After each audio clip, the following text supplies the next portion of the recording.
Hello everybody. Welcome to another live stream. Today we're going to talk about Minecraft. Minecraft. If you joined us last time, we talked about Python, AI chatbots for Discord, particularly this Kathy bot. We went over how to run it, how to chat with it. It was good fun. How to set up your own. The stream before that, we looked into installing Arch Linux in a virtual machine. So go back and check out those streams if you haven't seen them. You can go to youtube.com/devdungeon. Today, we're going to talk about Minecraft. We're going to talk about how to set up a vanilla server, then how to set up a custom server, a spigot server in particular, and then we're going to look at plugins, how to make your own plugins, how to find third-party plugins and install them, and depending on how much time we have, we'll look at, integrating it with Discord, creating a website that integrates it, and how to write plugins, how to hook into the API. So we're going to walk through everything pretty much. This is pretty much a brand new install of Ubuntu. And what I'm going to do is build it all locally first. And then I'm also going to spin up Brooks. Oh, hello, there's some people here. I'm also going to set up the server on DigitalOcean. So I'm also going to walk through the whole process of creating a droplet, a virtual machine, a VPS, whatever you want to call it. We're going to set that up. We're going to set Minecraft up as a service, a systemd service, so that it starts up automatically and it'll restart if it fails, and all that good stuff. By the end of it, we're going to have a Dev Dungeon Minecraft server that we can all play on and hang out and write custom plugins and just have fun. But you'll also learn how to set up your own, so let's get going. Okay, if you don't have Minecraft, the client, to play the game, you do actually have to buy it. So you can buy it here. It looks like it's $26.95, but you don't have to have any money to run the server. At least to my knowledge, you can usually just download the server. It's been a while since I did this, but the process is really easy once you find the Minecraft server download link. So we'll use some Google Foo. Here we go. Download the Minecraft. Yeah, this is what we want. We want the Java version, which is the nice portable one. Here we go. The download link. Download Minecraft server 113.2. Let's go ahead and save it. And we're gonna check out our downloads folder. Server.jar. So let's make a directory called MC just to store this stuff. And by the way, welcome to the people in chat. And Brooks, who says you just did this. You should. Did you have anything you're still stuck on, or anything you want to learn how to do now? Okay, so we got the server.jar. Let's move server.jar into our little working folder called MC. Basically, to run a vanilla server, you just run this jar. You just java.jar server.jar. That's pretty much the most straightforward way to do it. I don't even have Java installed, so I need to do a quick search and see what the package name for Ubuntu is. By the way, if you guys could give me any feedback on the volume levels, make sure my music's not too loud and my voice is hearable, not too loud as well. You want 8? Oh, yeah, I just was looking for the package name on Ubuntu.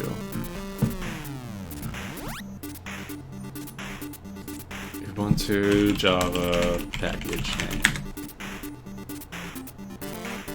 OpenJDK? Is it that simple? think I can do an app cache search for JDK actually. Open JDK. Open JDK 8 JDK. That should do it. Yeah. Okay, we'll let that run in the background. That should only take a minute.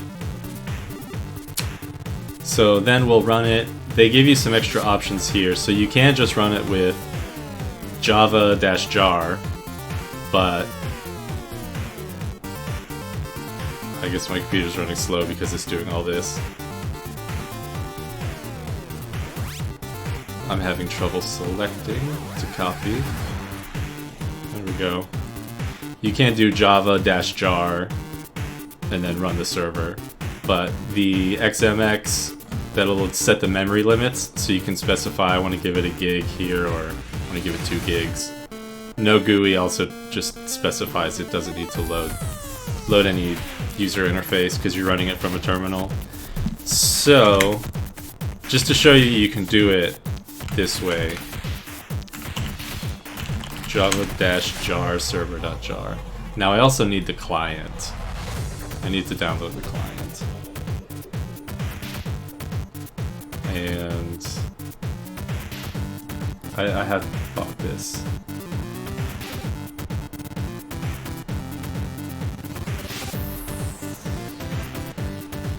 It's cool, Shrewsbury. I'm glad you stopped by. Should be doing this a little more often. I'm just grabbing my Minecraft password here.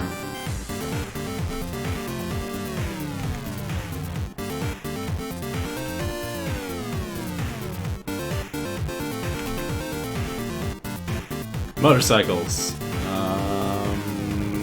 There we go, there's one. Crosswalks.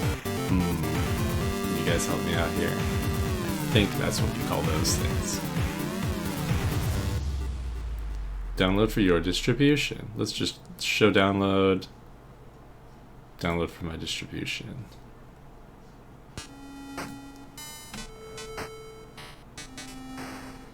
Looks like Java's done here. Server shut down. Oh yeah, you gotta sign the EULA. Yeah, failed to load EULA. It basically is the terms of service that says, yes, I agree to all the proper, I'm not going to abuse it.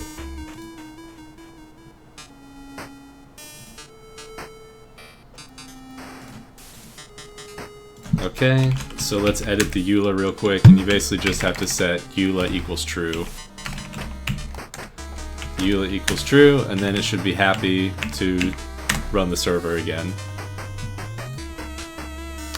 So let's also download the client here. Let's do the Debian deb.deb package.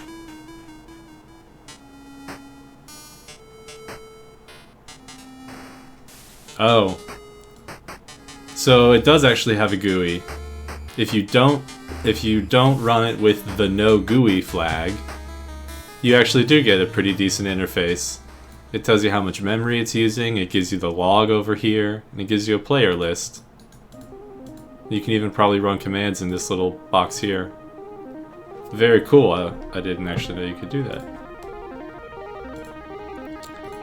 So now you can see it's spawning the area, loading everything. It looks like it's all done. Can't keep up, server overloaded. That's not unusual at the very beginning when it's first loading. If you see that message being spammed over and over, then it really is having a problem and you want to up the memory. And we will customize the memory, but for now I just wanted to show the simplest command you can run it, and that's just java-jar server.jar. Okay, my game client is downloaded, so let's install that, and then we can log on to our server and just make sure it works. Again, this is just a vanilla server. This is downloaded, the server was downloaded right from Minecraft.net. So this is just the GUI interface to the apt package installer.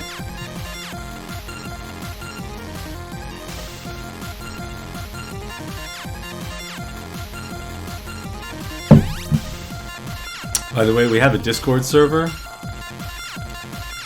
You can get to it from devdungeon.com. If you go to devdungeon.com, on the right side there's a join me on Discord link. And if you click that, it will invite you to the server. You can come hang out and talk about programming, hacking stuff, security. You can also ask questions during chat. I keep an eye on the Discord and the YouTube chat. YouTube chat's good though. Okay, so we downloaded this. It should have installed. Let's check the application list. And there it is, Minecraft Launcher. I have to log in again. Let's see. There we go. Okay, now that I'm logged in, we see latest versions 1.13.2. It just needs Java installed, which we did for the server, so it's gonna load up. I'm gonna go ahead and run the server again. Awesome, E. Brooks. You set it up. Cool. Yeah, I'm gonna go through it, so you might pick up a thing or two. But when I set up the DigitalOcean droplet, I am going to set it up as a legit systemd service. And I'm gonna write that file. We'll go through writing that file.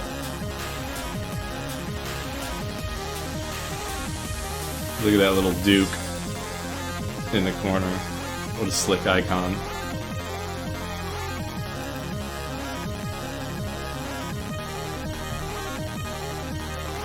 Okay. Game looks like it works okay. Let's try multiplayer. Let's add a server. Let's call it localhost. And let's just try localhost. You might have to... Here we go. So default 0 of 20 people max. 2 millisecond ping, that's a good thing because it's local. That's good. You need to tag that on YouTube because it's not there. Tag what? Minecraft? And I'm not sure what you mean by tag on YouTube. I'm not sure how the YouTube tags work. I'm relatively new to the streaming.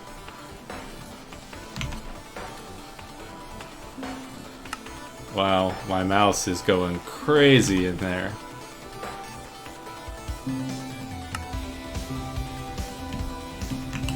I don't know what's going on. It's like my mouse is locked in. Okay, well, what we can confirm is that I joined the server.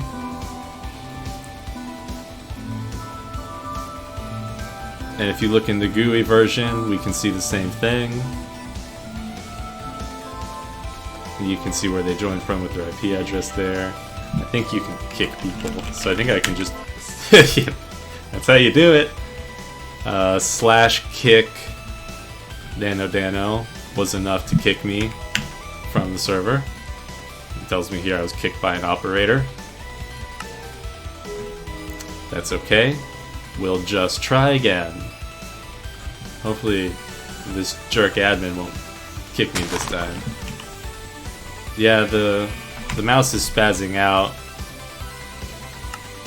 It's likely due to the virtual machine that I'm in. I'm looking to see if there's a mouse sensitivity. Yeah, let's set it to 2% and see if that helps. That doesn't help at all. Let's try... Yeah, no, full screen doesn't help either. Well, that's okay. I don't need to actually play right now. I just wanted to make sure that we could connect to the server. Oh, a systemd tag. Yeah, I can throw that on there. Okay. I'm gonna disconnect for now. And you can see the little spikes in memory there. That's probably where it's doing some memory garbage collection. So it didn't seem to have too much problem with the memory. It defaults defaults to, just for one person locally. Okay, so what's next? Let's make a custom server. And by custom server, I just mean a slightly modified version of the vanilla server. More specifically, this Spigot Minecraft.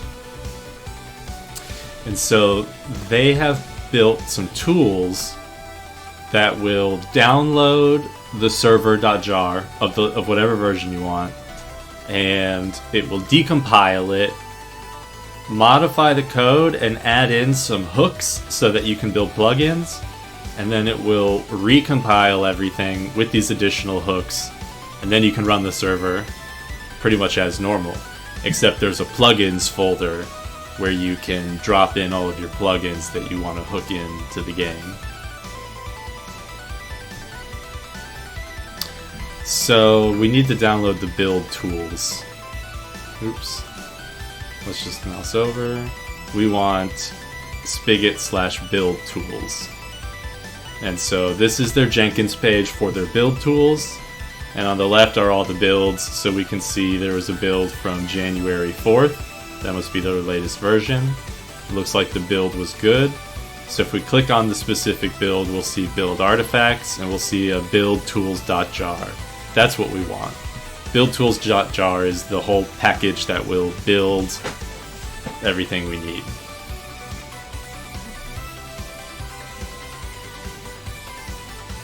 Okay, so we've downloaded build tools. Now we want the reference material on how to run it. Wiki index,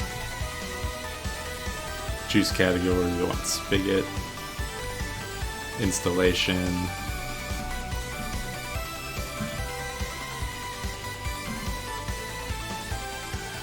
we want the command to run the build tools. This is what to do, after you build the build tools. Okay, build tools wiki page. This is what we want.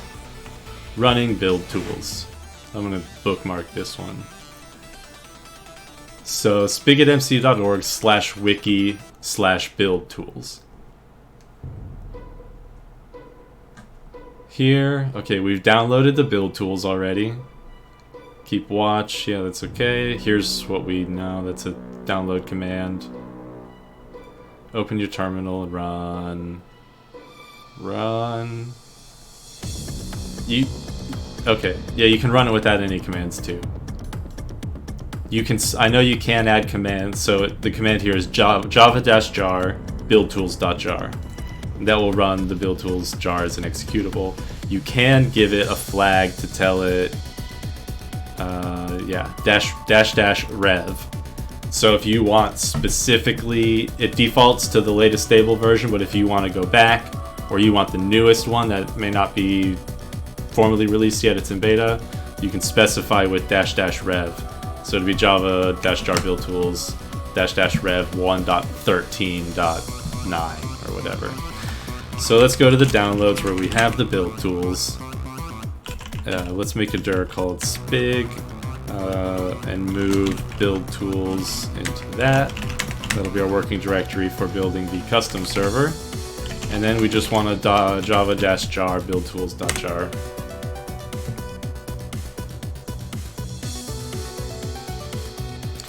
So it's going to reach out and download the official server.jar just like we did manually from the Minecraft.net website. It's going to do the same thing, so it's actually going to download another copy. If we go into here, we should see, so it created several directories and it's working. It's going to decompile, it's going to do some work. It's going to take a few minutes to actually do the build. And when we're done, we're going to be left with a server.jar that's going to be modified to handle plugins. Not only that, but with the Spigot version, they say that it's more efficient. They say they've made other tweaks that actually make the game take up less memory and stuff, so you know, it's kind of experimental in that regard. It's not official. Microsoft didn't make these things, so these people are essentially hacking the core. So they say it makes it better, but you never know what kind of unintended side effects it may cause. But I think a lot of people run this, and so the consensus is it's considered very stable. And I've run it for a while before, and I haven't had any issues either.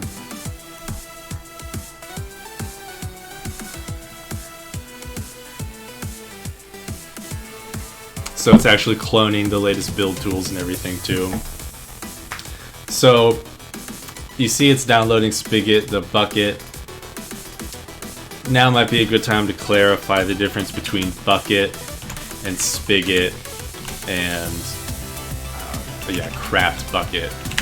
So bucket was the original modification to the servers. Craft bucket, okay, yeah, bucket is the API, so that's just the thing that they added into it. Like when they modified it, they added hooks for like on player death and on damage taken, and so that's the API that they created and hooked into it. Craft bucket is the name of the server that was modified, so that was the name of the jar file.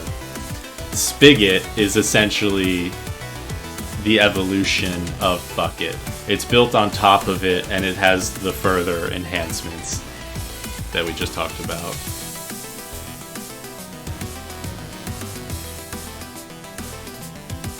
Yeah, so that's from their forums, their help forums. Yeah, so they all fit together and they're all related, but basically Spigot is the evolution and is bucket and is craft bucket version 2 you can think of.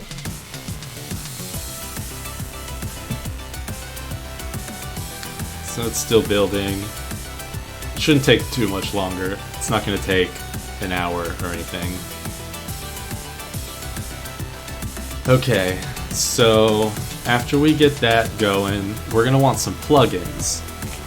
So let's start looking for third-party plugins that we can do. Actually, before we even get into plugins, we should look at Minecraft server properties. And these are things you can modify even on the vanilla server. Okay, so you'll see here there's a file that's actually called server.properties. I'll create a new window here. So let's go back to the Minecraft server folder that we created. And when you run server.jar, it creates all of the stuff you need, like the EULA and the world itself. But it creates this one file called server.properties.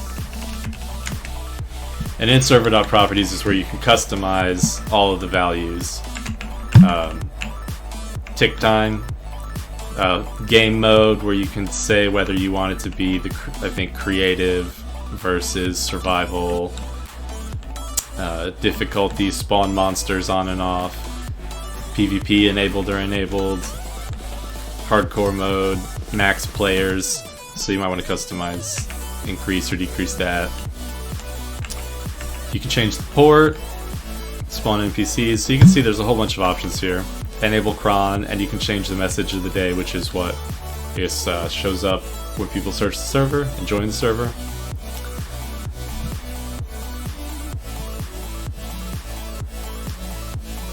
B. Brooks says in chat, don't forget firewall ports.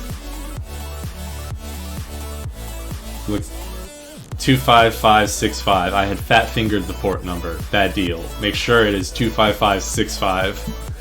Yeah, so the default there is, it looks like it is 25565, and that's a good point. If you are running this at your home, at your house, on your personal computer, behind a standard router, you can't give your public IP to someone and have them connect unless you port forward to the computer.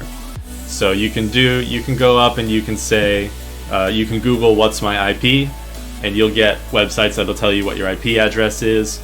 You can share that to other people. but you'll have to tell your router forward port 25565 or whatever you set the port to my computer internally 192.168.1.22. Forward it to that computer. That way, when people ping you publicly, that port will go to your server. So port forwarding is important if you're running it behind a router. When we set it up on a DigitalOcean server, you won't have to worry about any kind of port forwarding. And we'll do that in a minute. After we show how to do more of the server stuff and we go through the settings, I'm going to show how to push it up and create more of a formal server. And we're going to set it up at minecraft.devdungeon.com. Okay, so there's server properties, and the other thing is creating an op. An op is an operator. It's the equivalent of an admin. So an op can do things like let themselves fly around and kick people.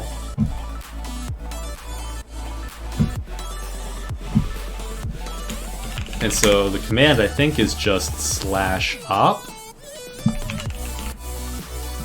Yeah, this how to use the /op command. So I think you just do /op and the person's name.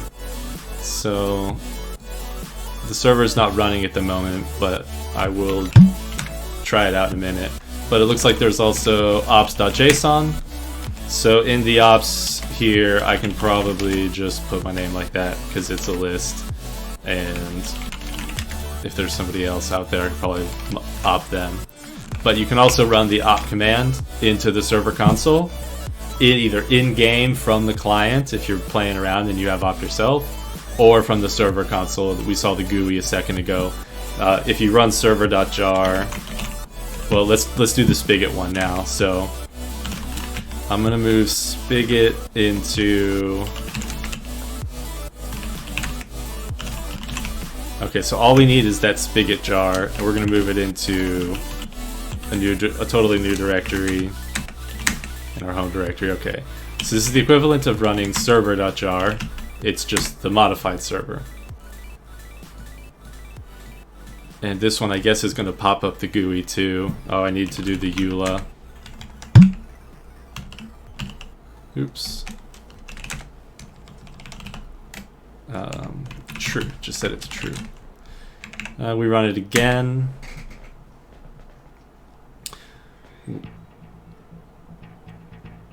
We'll see if I get the GUI or not. It looks like it's not going into GUI by default. Unlike the other one, which defaulted to go into the GUI. So you can see here in the bottom, there's a little bracket, angle bracket. That's where you're going to write your commands once it's all done loading. You can type things like /op or /kick. Before you saw me /kick myself, which was, you know, lots of fun.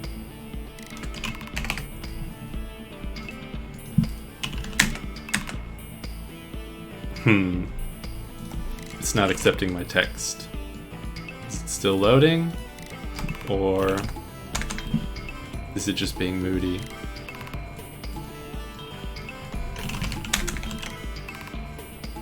Okay, I want to stop it. I'm going to try restarting it again.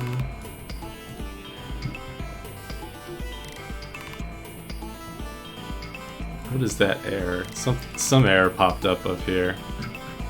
And again, remember, because they are modifying it,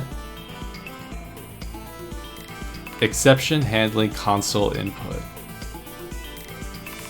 Yeah, so it is having some kind of issue loading my console in my interactive console.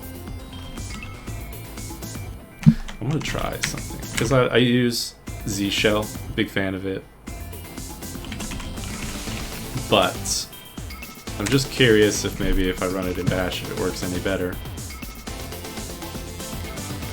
It might have something to do with it running in a virtual machine. Not sure. Never really had that problem before, but I generally don't run commands this way. Because the server's running on a headless box in a data center, I don't usually SSH in and run commands. I would usually just op myself in the JSON, and we can just do that. We'll try that. And then when you run it, it'll load that. And then if I were to connect with the client, let's let it start up real quick. And then once I join as the client, I can run commands as a client.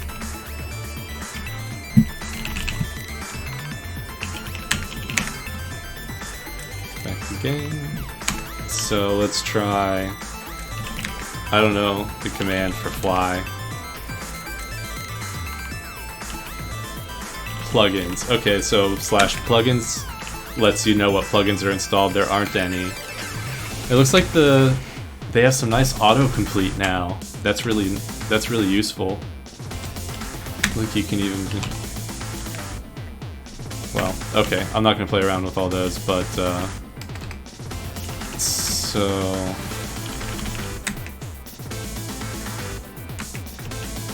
okay. Looks like I don't have op commands.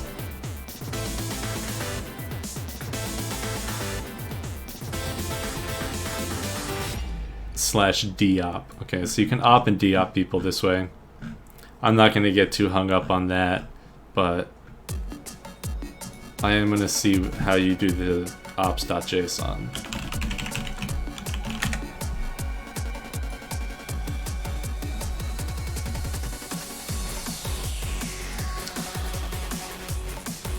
So it looks like you can do ops.txt or ops.json. Okay, and if you do ops.json, it's more than just the username. You actually need the UUID, the name, and the level of the op. So,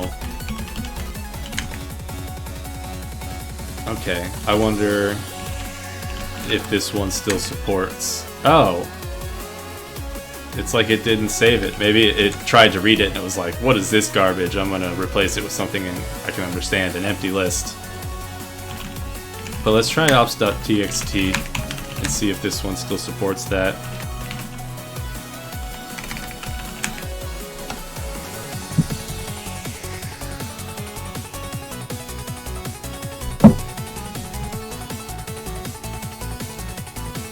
Okay, let's join. And let's see.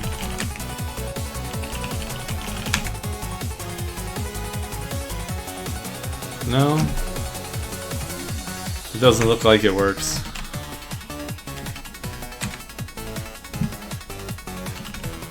Ops.txt converted. Okay, so it looks like it took the ops.txt and actually looked up my name and my user ID, gave me a default level, and said all that good stuff. So it does understand ops.txt. It looks like it takes it, renames the file so it doesn't process it again next time, and puts it all formally into ops.json. So it looks like I am an op, but doing /op is something I can't do. I tried to op myself, which is something I shouldn't really do anyway, but so that's cool. I've got op. That's how you can add yourself as an op without having to look up your user ID and everything. And what were we doing? We were gonna add some plugins now. Okay, so yeah, after you run the server.jar for the spigot, it does the same thing. You know, it creates the EULA that you have to sign. It creates server properties that you can modify, and this one probably has a couple, probably has one or two more things you can do, but it has a plugins directory. That's the big thing. Inside the plugins directory is where you drop the plugins. That's all you have to do, is drop the plugin folder into your plugins directory, or the jar. So here they have the section that shows installing plugins. It's really that easy. You just go into your plugins folder. Here, let's go into plugins, print the directory, in your Minecraft/plugins. World Guard. Okay, so that's a good anti-griefing tool. You can set up certain spots of your world that are like safe areas that people can't touch, like the spawn area. I think it even tracks some history. So if someone goes and destroys something valuable, you can undo it and reload it from a certain time. World edit is good for doing big bulk edits. If you want to flatten a large piece of land or build a giant sphere out of diamonds, world edit will let you do things like that. Multiverse is good if you want to run a whole bunch of different worlds. That'll take up a lot of system resources though, because the worlds are big and the worlds take up the most space and memory and everything. Permissions, if you want to specify different permissions, that's a really good one actually. Craft economy. Oh, this one kind of skipped past. Vault. Vault is one that looks like it combines the money aspect. So you can have points or dollars or whatever, and people can buy and sell things and have shops. Dyn map is cool. Actually, that's one I'd like to add to the server that we have, that we're going to set up. Dyn map actually gives you a map that you can hit on a web page, so people can go to the web page and see exactly what's going on and who's logged in. So let's pick one. Let's pick one and install it. And why not do the Dyn map one?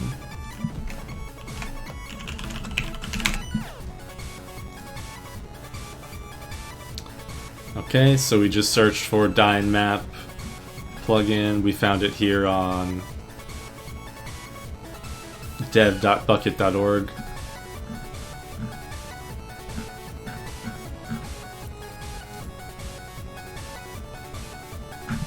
Okay, there's some recent comments. Look like some people are still using it. Let's view it on CurseForge, because this is where I think this is the... No, this one says last updated 2017. Is that right? Is that the same thing here? Last updated December 2018?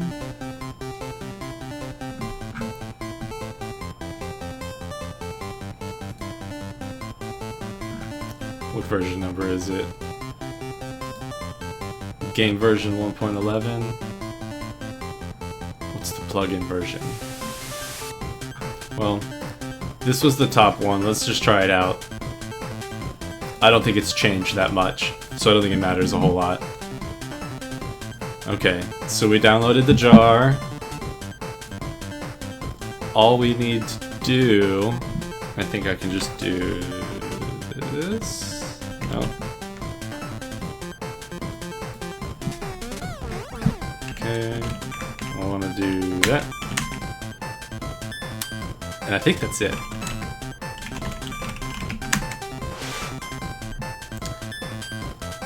Now when it loads,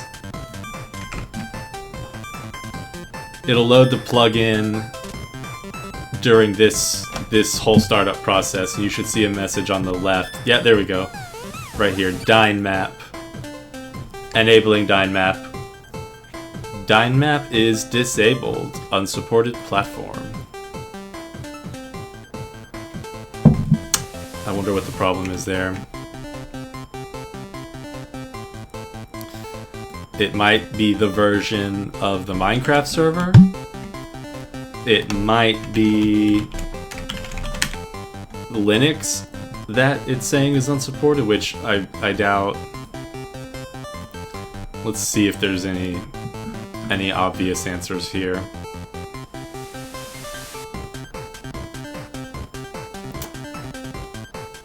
Yeah, it looks like the plugin's not quite up to date.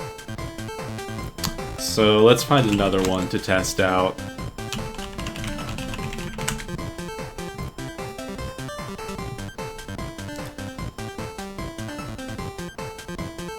Essentials. Essentials is a good one. There is no official bucket for Minecraft 1.8. See, these look old. Last released file. Yeah, this stuff on this site looks old.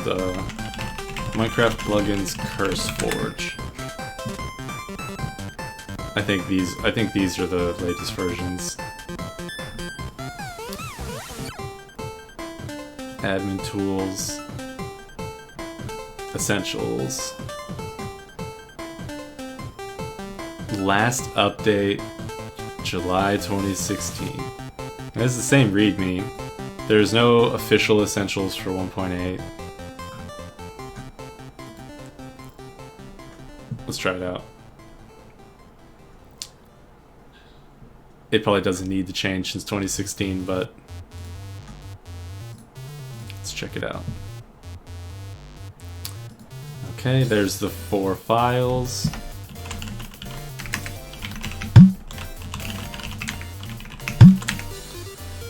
Let's copy them into the plugins directory and run the server.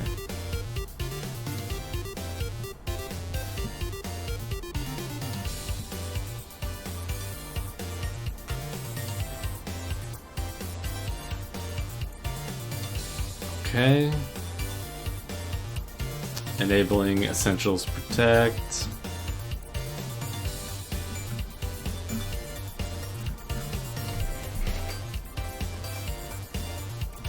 Essentials, enabling essentials. Okay, an error occurred while enabling essentials. Is it up to date?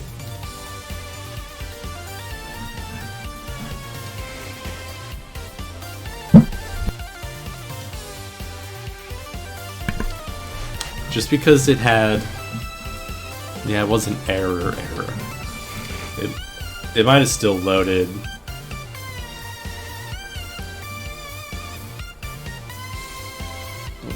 Let's see what they say here. In practically all cases, your bucket plugins will work on Spigot. Check out the resource section or bucket dev to find a wide variety of plugins. Okay, so they recommend the resource section or bucket dev, which is, it looks like it's linked to CurseForge. Yeah, so this one really was last updated 2015. World Edit was updated like 2 weeks ago. So let's try World Guard and World Edit. So there's no guarantee with these plugins because they are all community driven, and there's no guarantee that they're all up to date or anything. So they do a good job of keeping the Spigot server itself up to date, but some of these plugins look out of date. So you can't always rely on other people's plugins, but we're also going to look at building your own custom plugins. Then you can fix them yourself. You could probably get the source code for these too. I bet, yeah, see, it's under the GNU General Public. Open source. Yeah, here's the GitHub source code for World Guard. So you can look at all the source code internally, and even build your own versions if you want. Looks like they use Gradle as a build tool. Okay, so I just wanted to install this new plugin we got.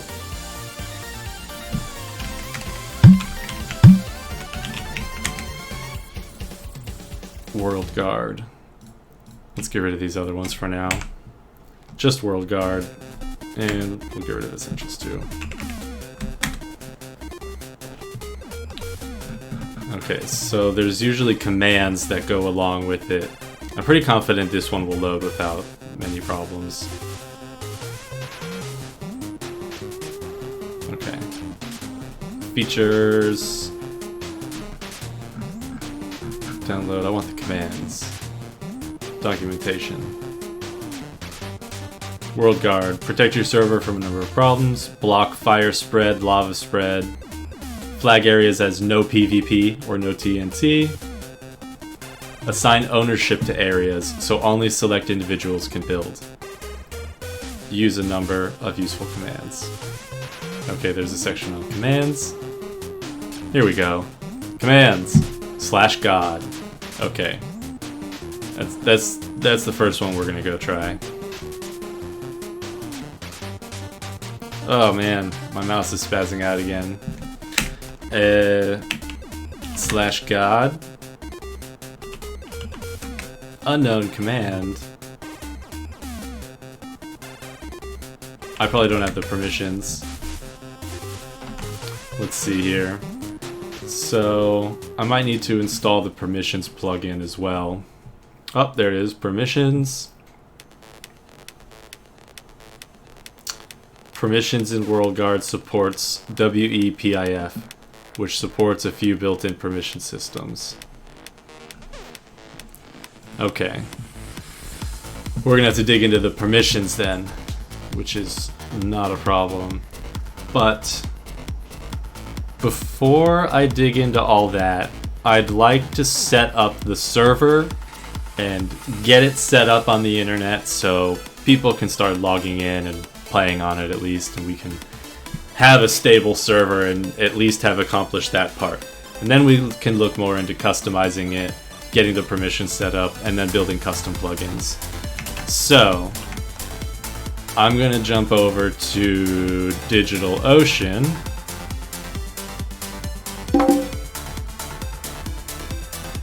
And we're going to create a droplet. Let's do CentOS, Ubuntu, I both recommend. I'm just gonna go ahead and do Ubuntu. And as far as droplet size, 2 gigabytes of memory is good. 1 gigabyte's a little low for running a Minecraft server, but two's pretty solid. San Francisco's okay. Let's create a new SSH key. So SSH keygen. That's fine.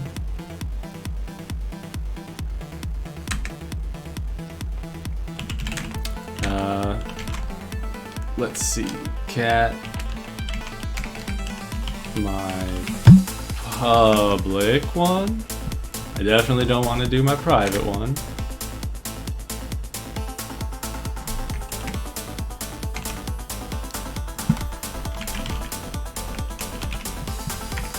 Boot it. Oops. Okay, we'll go with that. That's fine. So when you do that, that way it's already got SSH key set up. You can log right into the server. Don't have to worry about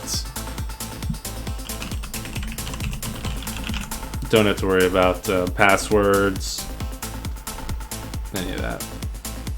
So let's go ahead and create it. It's going to take a minute to provision the server. While I'm at it, I'm going to go set up a DNS host name real quick so that we can actually access minecraft.devdungeon.com instead of having to access it by its IP address. So give me 1 second to do that off stream.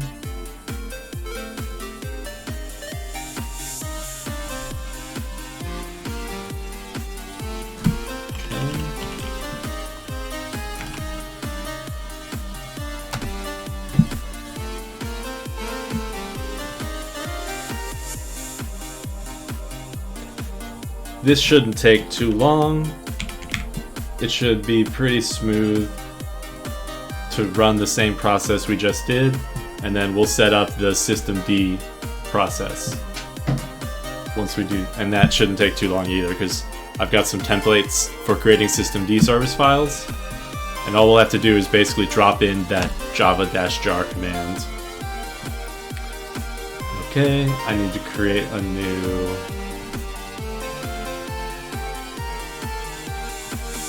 domain. We're going to call it minecraft.devdungeon.com, and it looks like I now have an IP address, And it is saved. It's going to take a little while for that to go through. But what I'm going to do in the meantime is set up an SSH config.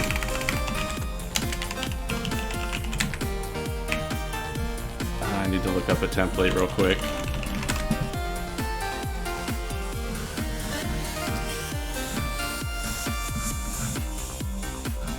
Oh, there we go. So you start off with host and then the nickname for it. So I'm just going to call it MC for short. Host name, I'm going to give it the IP address because I'm not sure the DNS is propagated yet, because it shouldn't have, honestly. Okay. So the host name, I think that's really it. I'm using my same user. Well, I might have to do root. It might have used my SSH key for the root user. So let's try it out. Let's try root at MC. There we go. So my SSH key is good for root. We are logged in. I don't have Java, but it conveniently gives me some help and says, this is what you want to do. I do just want to install the JRE headless. I don't need the JDK because I'm not going to compile anything here. Well, you know, I might want to later, so open JDK.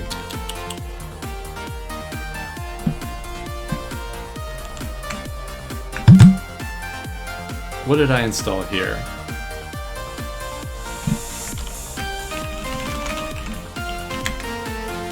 Open JDK 8-JDK. Do I need to run an update and get the latest package names?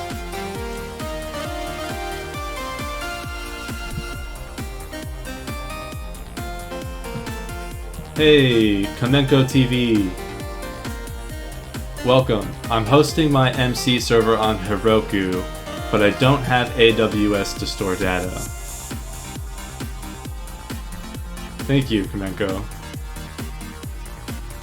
AWS certainly doesn't have to be your only way to store data, does it? I've never used Heroku, so I don't know, but... Okay, Computers with Nikita says, hey, do you know how to set up a server for free without having to keep the computer on? Well, for free, your options are pretty limited. You can use a Raspberry Pi, which is not very powerful for a Minecraft server, but that's a cheap way to leave it on without having to pay a monthly subscription. Otherwise you have to, it has to run. A computer has to stay on running it. So if it's not going to be yours, you have to rent one. And AWS, they will give you a tier, a free tier, that's good for a year. It's not very powerful, it's not really enough to run a good Minecraft server, but it might do. Other than that, you have to rent one for $5 or $10 a month. So I'm installing the JDK on this is the brand new DigitalOcean droplet server. Just installed Ubuntu. Oh, Kamenko says he's running a Minecraft server on Heroku, on free Heroku. So I guess it's probably enough to run a small personal server. Heroku might be worth a try again. I've never used it, so I can't comment on how good or bad it is.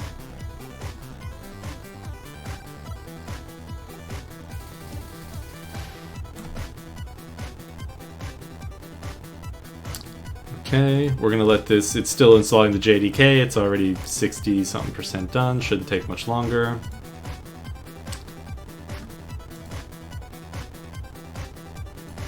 After that, we're gonna want to download the build tools again. So let's go to spigotnc.org, downloads, build tools. Let's copy the link for buildtools.jar. Let's make a directory called Minecraft. I'm gonna put it in the opt directory and download build tools, java-jar build tools, and just let it run. It's gonna download the server, decompile, do all that good stuff, rebuild it.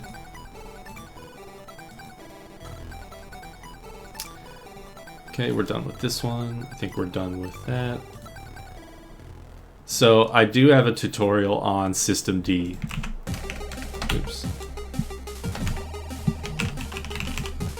Creating systemd service files. There's a video tutorial on it, as well as a written tutorial, and I usually use this as a reference when I want to build a custom service. I use this as a template. So I'm going to start a new terminal here.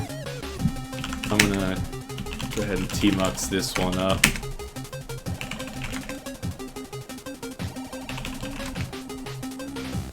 I got this.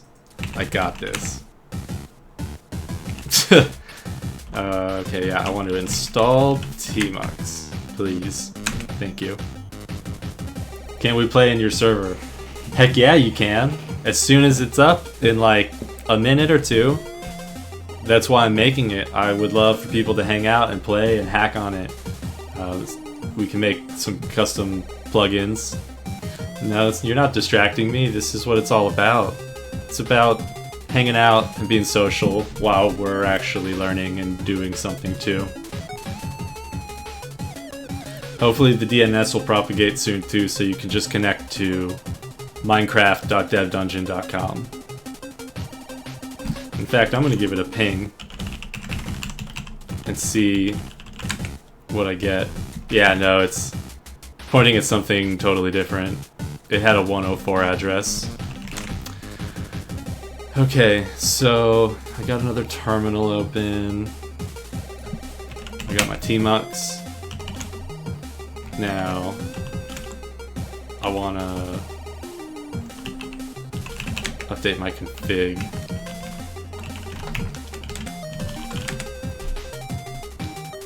So I can just do my little sshmc, and I'm there. I'm in. What do I want to do? I want to make a systemd file.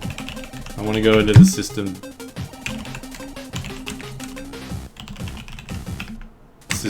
directory.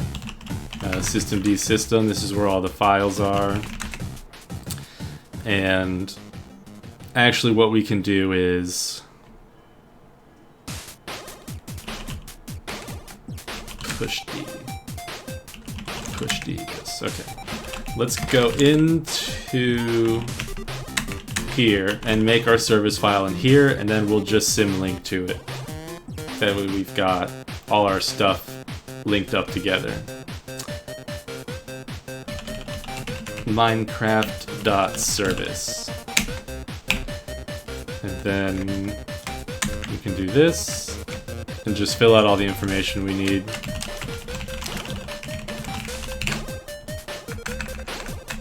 Server's still building over here on the right terminal. As soon as it's up, I'm going to launch it. People are welcome to start playing on it. It'll probably go up and down a few times as we're working on it. Type is simple. The other option you can do here is forking. Forking will actually create a new process. It'll duplicate the process and leave the other one running and shut down the original one. For this, you don't want to do that. There's only some special use cases for that, like trying to launch something as a lower priority user. That's a case where you might want to fork a lower privilege thing and do all that good stuff. Working directory is going to be /opt/Minecraft. Exec start is going to be /opt/Minecraft/ well, It's actually going to be java-jar/shop/minecraft/ we'll rename it to just server.jar, or we'll just symlink it or something instead of tying it specifically to the version number that gets generated. Okay, so that's it. We set the launch command. Actually, we can't set the memory, but I'm gonna try it without setting the memory and see how the defaults work. Where did it go?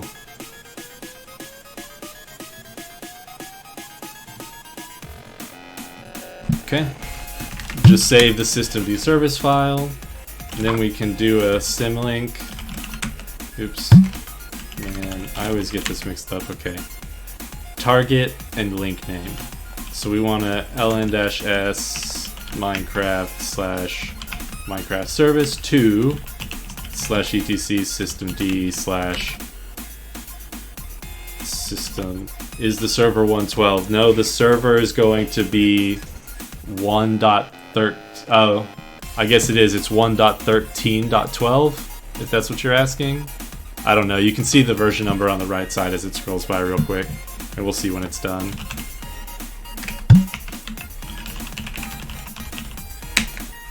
Okay, so now we should have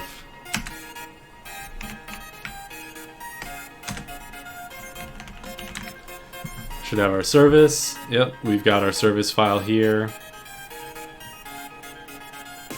Symlink there. If we ever need to change it, we can just tweak the file that's inside of our opt Minecraft folder. He's probably asking about the version because you have to have the same client version in order to play on the server. So if I did not keep the server up to date, you might download a newer game client and you can't play on the server anymore because the server hasn't been updated. So I'm also going to try and cover how to set up a cron job to automatically run that build tools and rebuild the server and restart the server once a day. That way it'll automatically take care of this and always have the latest version up to date.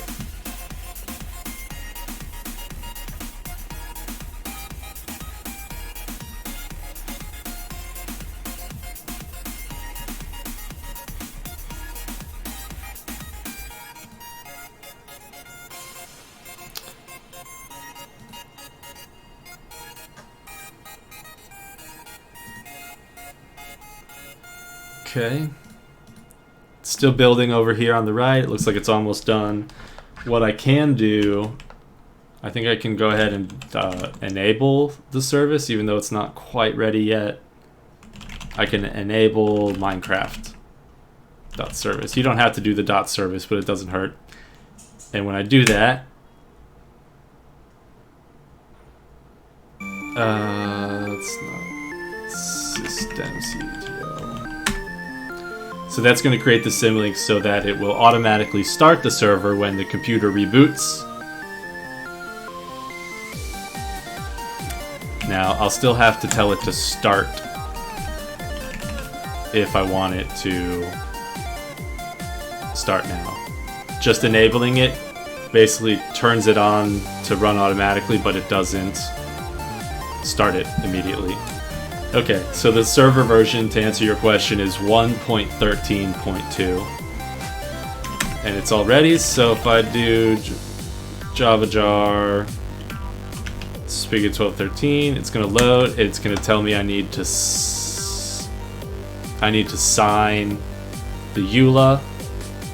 After it generates, I'll sign the EULA. Resource temporarily unavailable. Exception, handling console input. This is the same thing I got locally.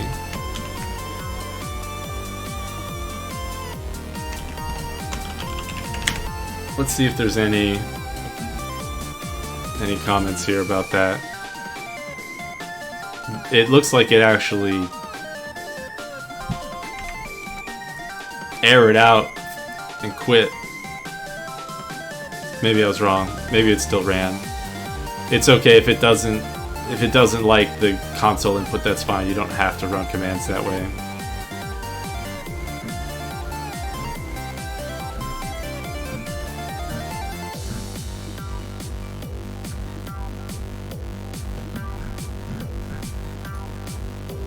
Yeah, it straight up crashed. Resource temporarily unavailable, file input stream. Oh, it's the EULA. It's still the EULA.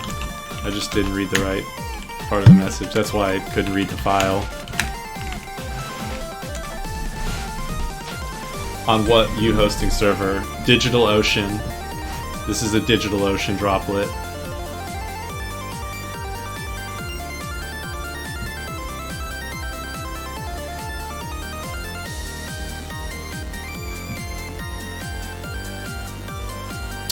Okay, let's go back and add a server.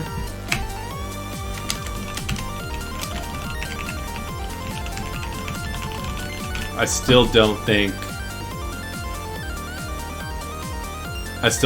the DNS has gone through, so I'm gonna need to grab the IP address.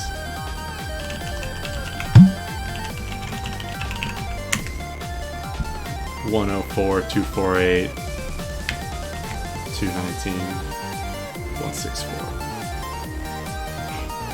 Oh, looks like it's still generating the spawn area anyway.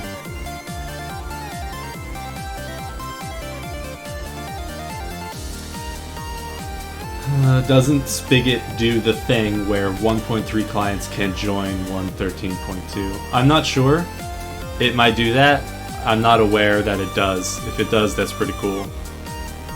Spigot is better version of CraftBucket. If you use Spigot, you can run CraftBucket. Yes. Yep, that is correct. Spigot is built on top of Bucket, is my understanding.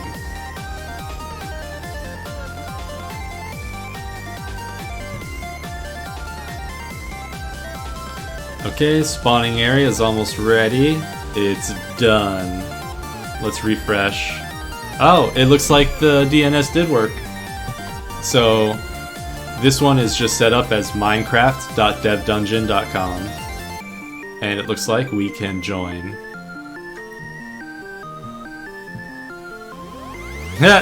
Nikita the Gamer is online. How do you type T? T is hello. Hello! Alright.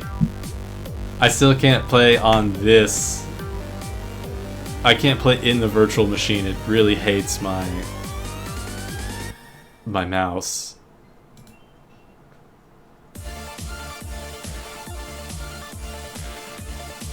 I don't think there's any other. I set my mouse down all the way now. It's just out of control. That's okay. I still don't need to play right now. But cool. Yeah, welcome to join and play around, do whatever you want for right now. Again, it might go down a couple times while I'm working on it, but shouldn't need to do much. Okay, so we've got the server. Actually, one thing I do want to test and verify is that the service that we enabled works here. So I'm actually going to turn it off here, and I'm going to reboot the server.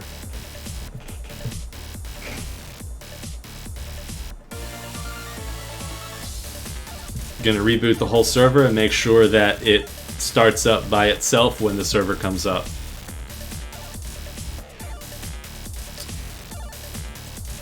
I'll pull up the systemd file one more time just in case anybody wants to look at it.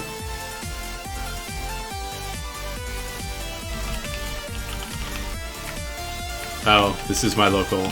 I'm not on the server, so I can't show you.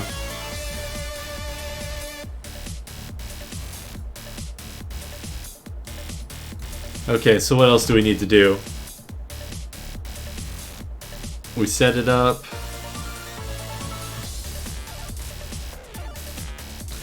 We set it up as a systemd service. We're about to verify that that works. We showed how to install plugins, sort of. We didn't actually get to use any of the commands. I showed you how to drop the plugins into the plugin folder. So the next thing to look at is going to be the Spigot API. These are all the classes and the function. Oh, what is the IP?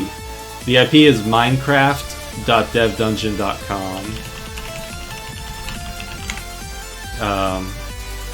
I'll try and grab the IP address again once it's back up. Here it looks like it's 104.248.219.164. Yeah, it is. It's restarting right now.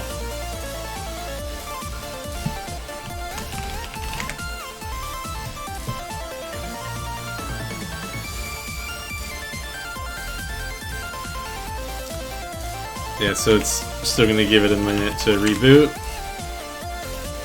Okay, so the server's back up. Now let's see if the job actually worked. Error, exec format error. Oh, I think it might need...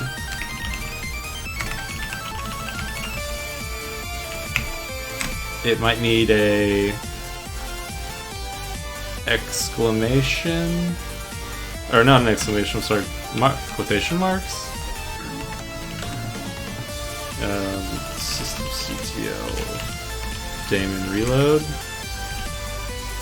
and then start Minecraft.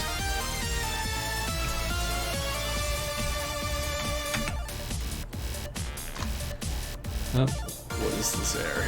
Let's make it bigger. Executable path is not absolute. That's the problem it had. Okay. So let's just do a which Java, user bin Java, no problem.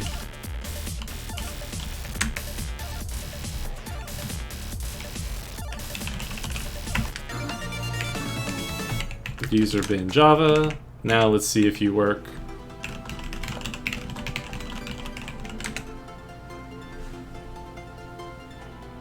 Loaded, activating.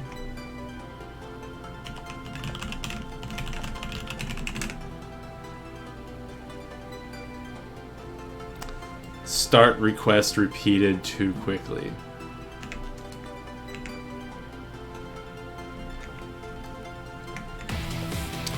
Okay. Systemctl stop. Systemctl start. Let's give it a second so it doesn't complain that we're doing it too quickly. Computer's like, whoa, you need to slow down. I can't keep up with you.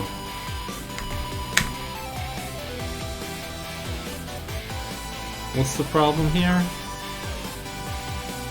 Scheduled restart job. Restart counter is at 5. This is face rig. You're right. It is face rig. Linux, Komenko TV says Linux is much better than Windows. I use LMDE3. I guess that's Linux Mint desktop. Linux Mint is good. I'm a fan of that one too. I like Ubuntu because it really is, it's super easy to install and it's a good one for everybody.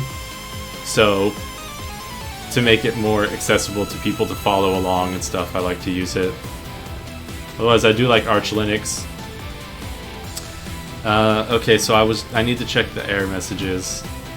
You can do journal ctl-u.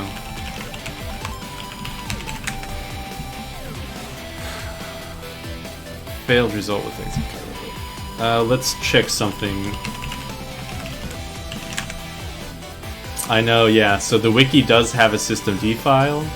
I'm gonna see if they have anything obvious that looks like it might help out here.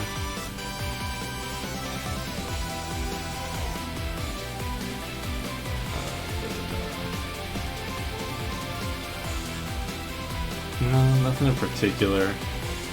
Yes, eBrooks, that's correct, but it's not running right now. I'm trying to get the systemd file sorted out.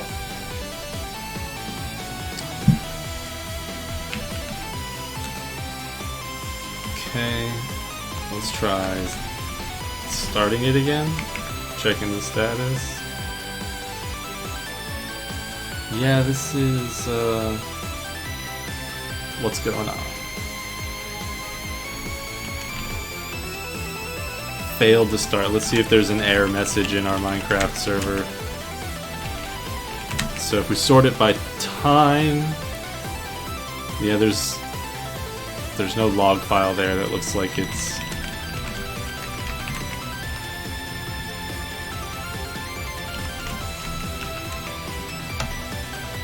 nothing fishy in the Minecraft server log itself.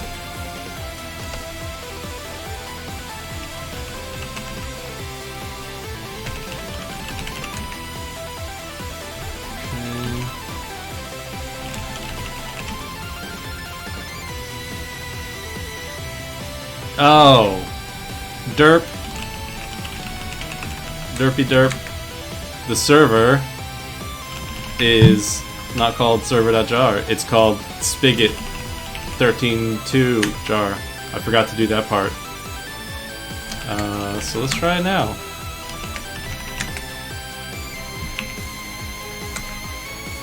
Failed. Let's try stopping it now.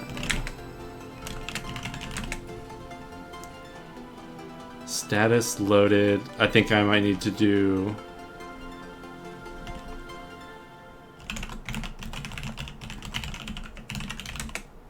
that. Actually, you know what? I have had some weird issues when I try and symlink the service file, but that doesn't seem to be the problem here. Welcome back, Kamenko TV. So let's just try starting it again. Now that the file name's been corrected.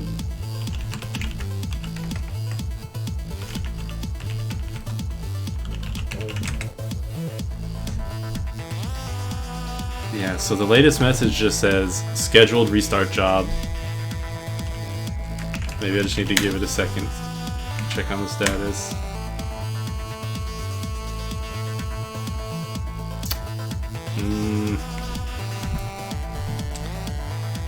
I guess I can come back to this in a minute. I could just start the server, but there's also craftbucket.jar. Yeah, that's not what I need.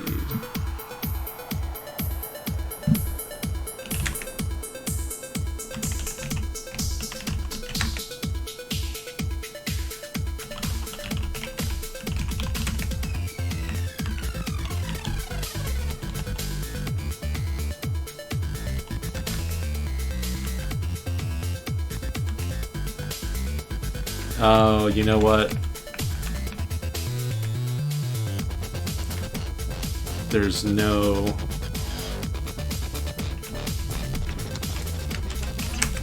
user named NanoDano on this machine.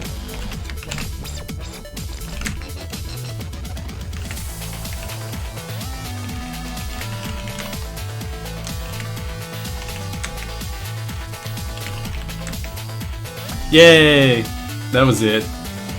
Obviously, kids, you shouldn't run your Minecraft server as root.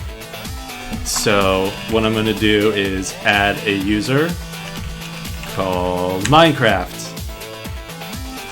And I'm going to chown the whole opt Minecraft directory to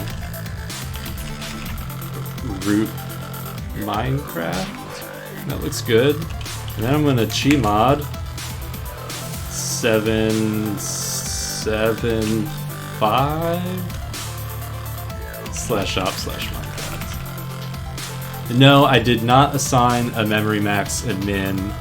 I did that on purpose to see what the defaults look like and what they do. So now let's go back and change this to the Minecraft user.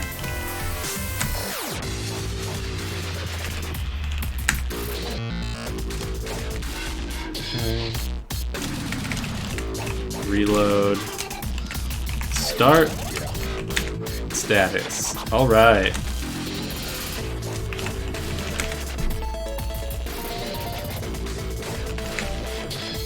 Oh, you know what? When I kept pulling up the logs, I was just looking at the top. That's okay. It's loading. It's loading. Now what's the command to tail the file? Journal ctl -f. -f-u Minecraft. Cool. Now we can tail the logs and see what's going on.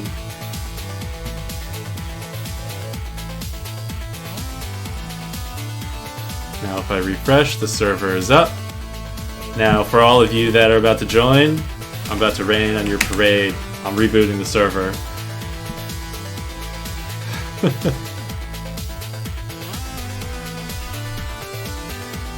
Okay, server's rebooting, and when it comes back up, the Minecraft server should start all by itself. That will be the test to ensure our systemd service worked properly. And I did create the user, so it's now running as a lower privilege user named Minecraft.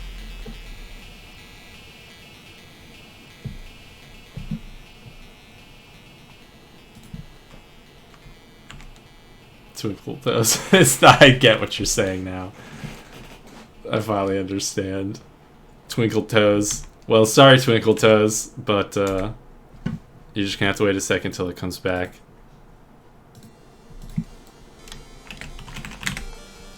Okay, looks like it's loading.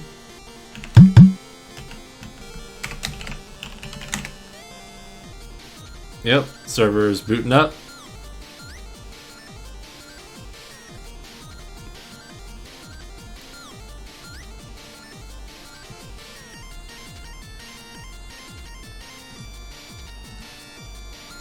Alright, server is loaded up.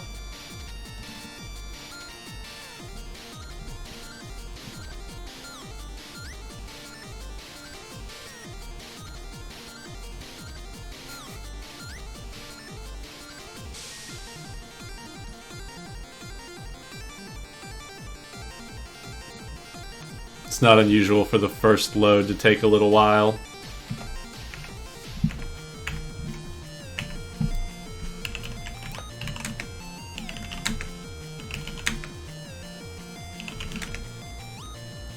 Oh! I'm getting attacked! Oh man, I can't even do anything. Disconnect.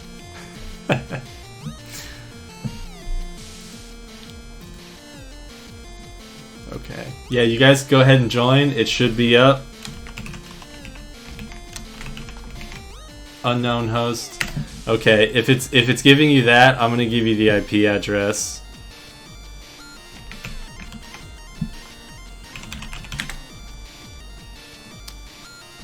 Here's the IP address.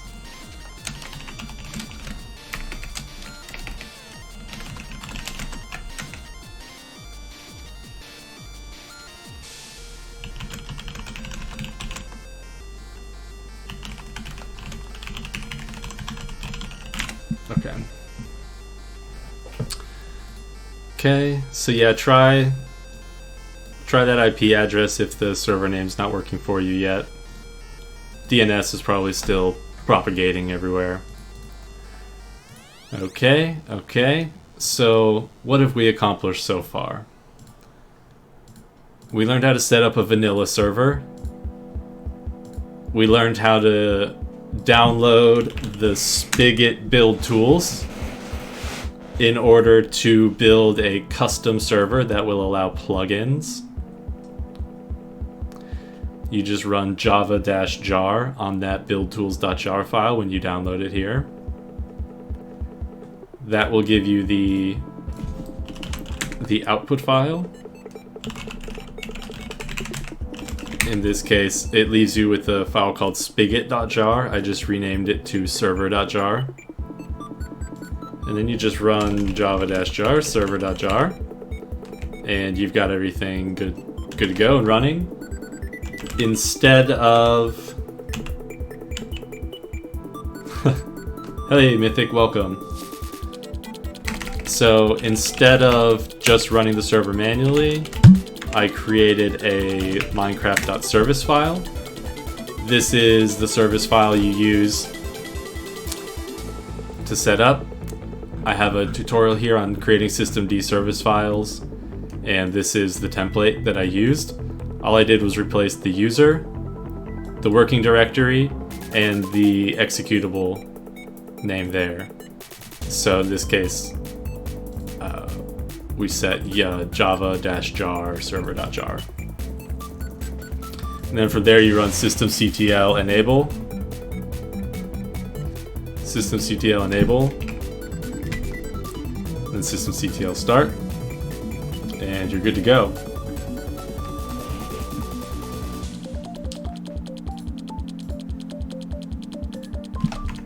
So now we have a Dev Dungeon Minecraft server ready to be played on, and we should add some plugins to it.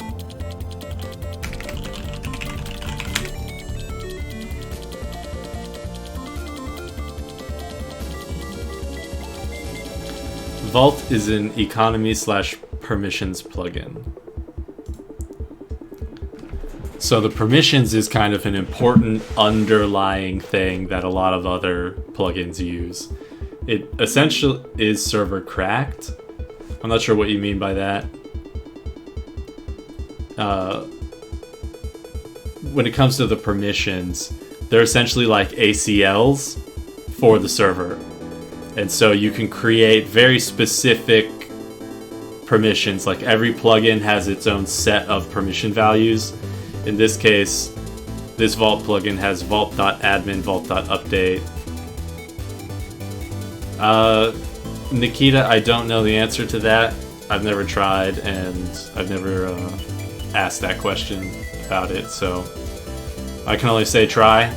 Give it a try and see if it works. Okay, so perms, we need one of the permissions. I'm not sure which one. I think B permissions, it says, is the most popular now. Permissions EX. Okay, I guess we can start with this one. So you need the permissions plugin to basically specify who can do what with what plugins. So if you want to make someone have permissions to do one specific thing with a plugin, or you want to grant everybody this one plugin command, you can do things like that. Actually, what I want to do here is copy this link, and I want to download it and put it inside the plugins folder on the server. So let's try wgetting. What am I trying to do exactly with this? Just trying to set up a server for people to play on. I'm also going to add in some custom plugins to get some Discord integration. I'd like to do things like whenever somebody dies, it'll post a message in Discord. Maybe every time somebody joins, it'll post a message into a channel. Maybe get some website integration, stuff like that. But right now, just setting up a server, we walk through the process of how to set up a server locally, and then how to set up a custom one and do all that. So right now we set up a custom server on a DigitalOcean droplet, and then we set it up as a systemd service. So now it's kind of a stable server that will be online. Now we're exploring different plugins to add. And one of the first plugins you need to add is permissions. And then when you have the permissions set up, you can start assigning the permissions with the other plugins. So it's a good one to have. You can create roles. Again, it's been a while since I've done this, so we're gonna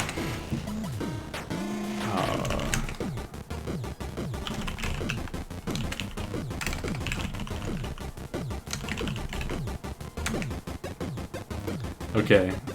Can't find any of it. How do you integrate things? So DJ Dragon's asking, I'm curious actually, because I'm trying to do the same with Discord and Google Sheets to make an updatable general ledger for a class I'm taking. You can't find any videos on it. So there's two pieces to it. There's the Discord part and there's the Minecraft plugin part.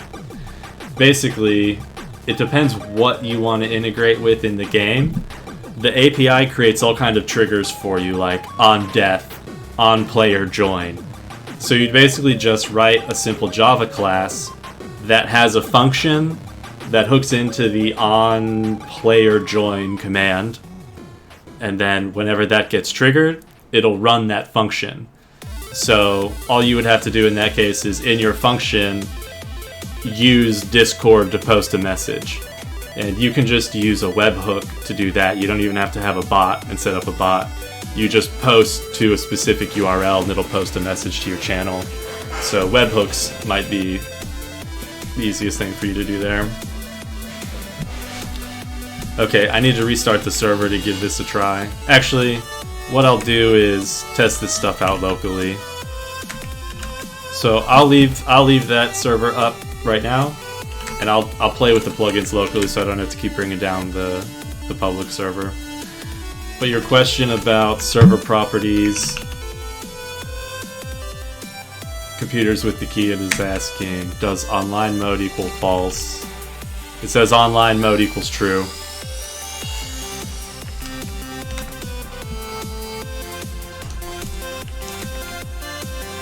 Okay. By the way, we do have a Discord server.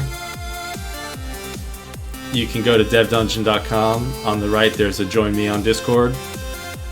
You can come join the Discord server, hang out, ask questions. Do online mode false in server properties.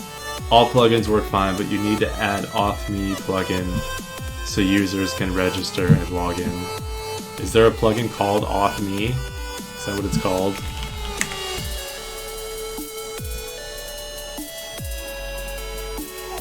Auth.me reloaded.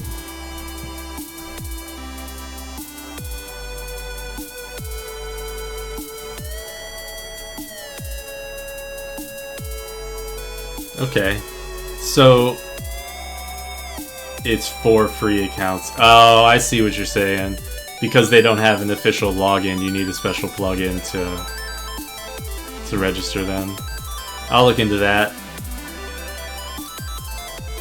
Let's see. I want to get the permissions one rolling, so let me disconnect from the public server.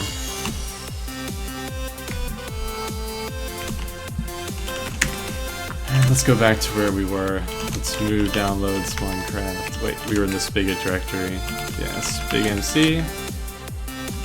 CD plugins. We had WorldGuard. We'll leave WorldGuard in there for now too, but I want permissions EX.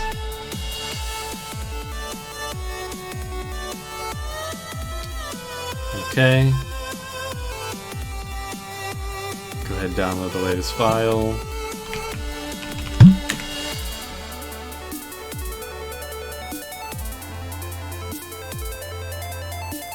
Where is it? Permissions EX. You just drop it in.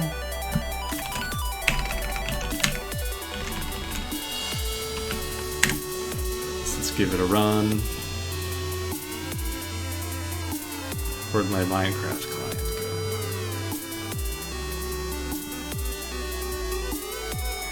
go? What Minecraft version is the server?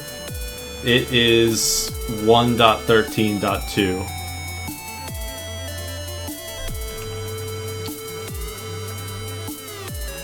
Server permissions file, permissions.yaml is empty. Permission sex. Okay, that's what the folder looks like.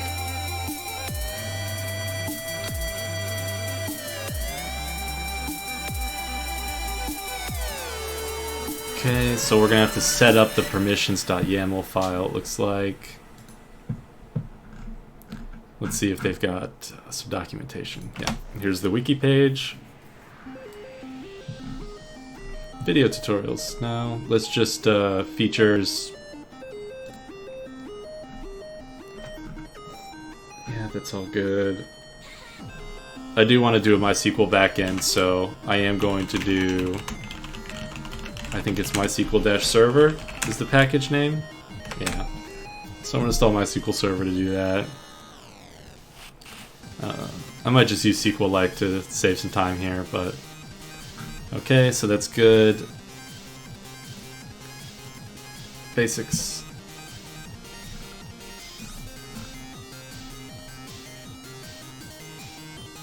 It looks like this is how you would set up the YAML file.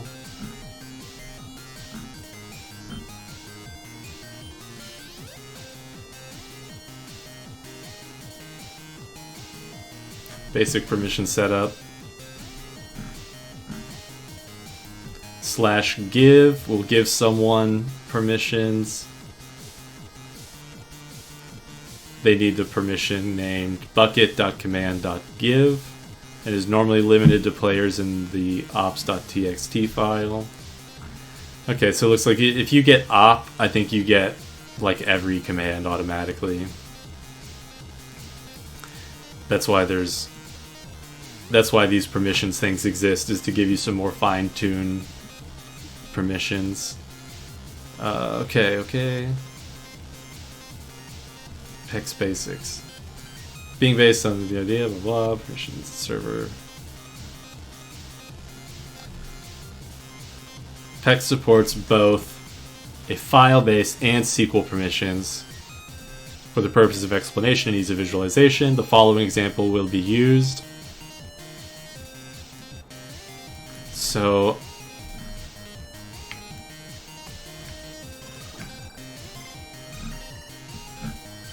I suppose I could use that as a template. Oh, that's terrible. Okay, so let's try this. Users, Dano, group, default, permissions, permissions.star. I think that gives me full permissions to control and use the commands provided by the permissions plugin. Okay, so this is world, permissions. No, that's too much, I think. Let's just try this. Let's set those simple permissions for my user. I might need to fill out the groups one too, actually, so let's do this. Groups. Should also add TPA. I'm not sure what that one is. Minecraft TPA. Oh, teleport. Yeah, for sure.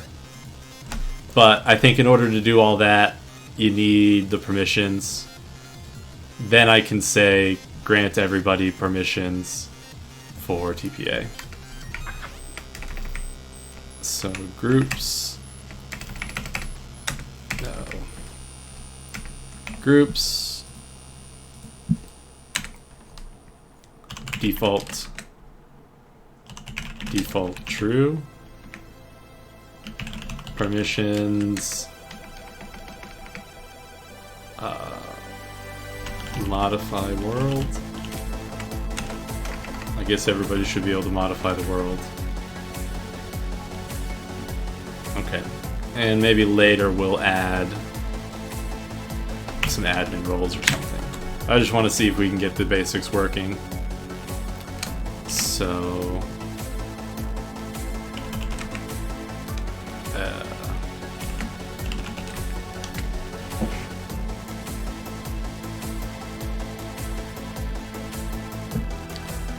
let's try loading now. Add warps and set home. Okay, these are good tips here.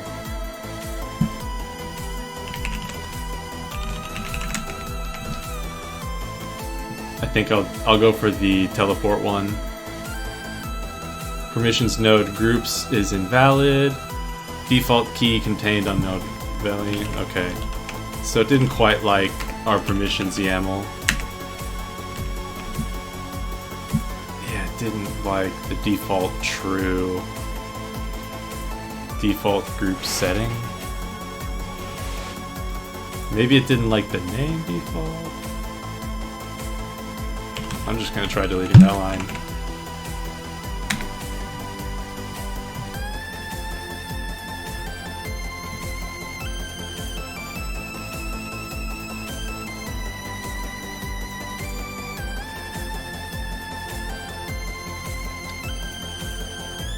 Yeah, it still didn't like it. Default key contained unknown value. Okay. Groups. Hey. Default true permissions. I gave it a permissions. Admins tester.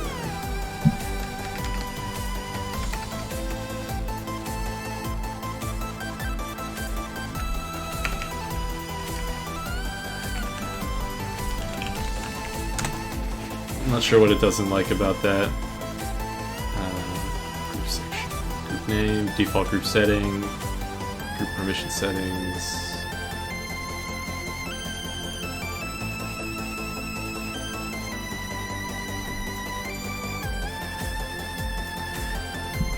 I'm gonna try naming it something different than default. I have a feeling it's just like confused.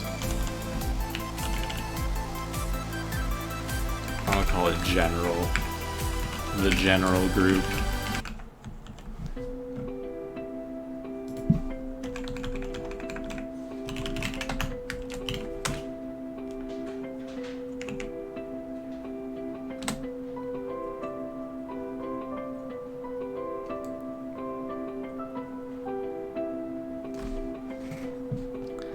Okay.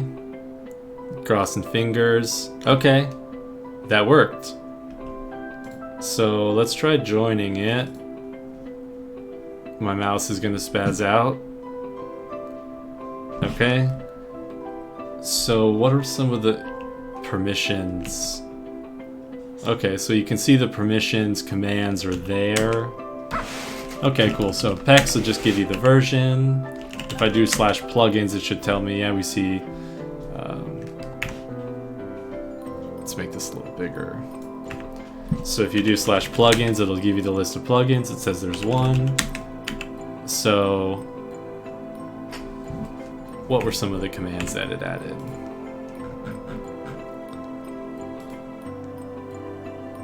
Commands.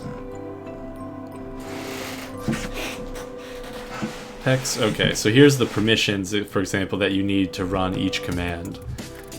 So I gave myself, hopefully I didn't give myself too much permission. So it was permissions.yaml. Okay.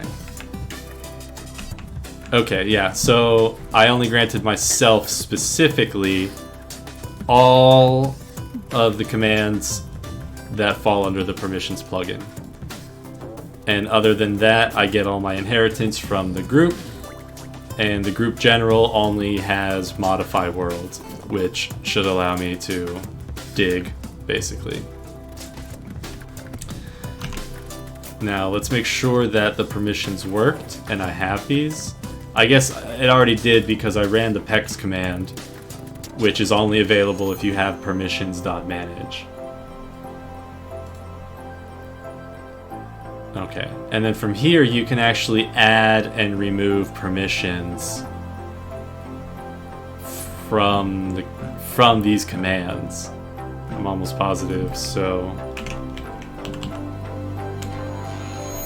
Clay Garth, that's a good question. It's because I am a little out of the loop and I haven't managed a Minecraft server in a while. So I just wasn't familiar with that. Permissions EX is an old one that I'm familiar with, so this one very well might be a better one. It looks like it's much more up to date, with the last update being, last month, less than a month ago. Yeah, so this one does look, it already looks much better. Maybe you can tell me, Clay Garth, Is there anything, any big reasons why to switch? It's way behind. That's fair enough. So it should be pretty much plug and play is what I'm reading. So I'm going to try this. I'm going to download the jar, and I'm just going to drop it in and replace it and see if it still works just as well with the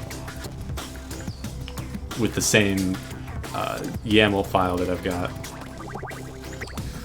But I'm curious about the commands here. So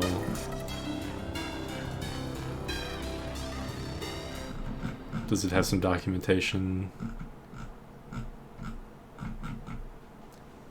Projects homepage. Okay, wiki. Where to start? Installation. Download the jar.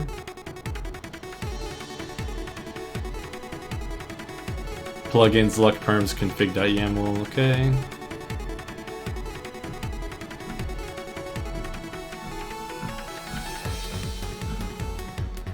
Sure, let's just give it a try.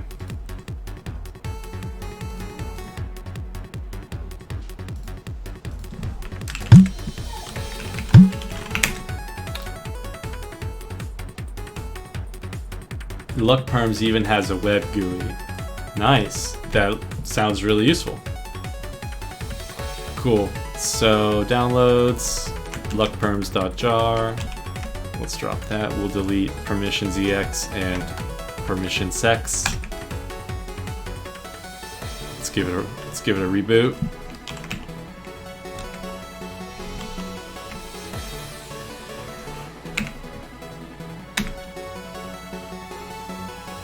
Yeah, so it looks like you don't even have to use the MySQL backend. If you don't plan on doing a lot of changes, you may not desire to go the MySQL route.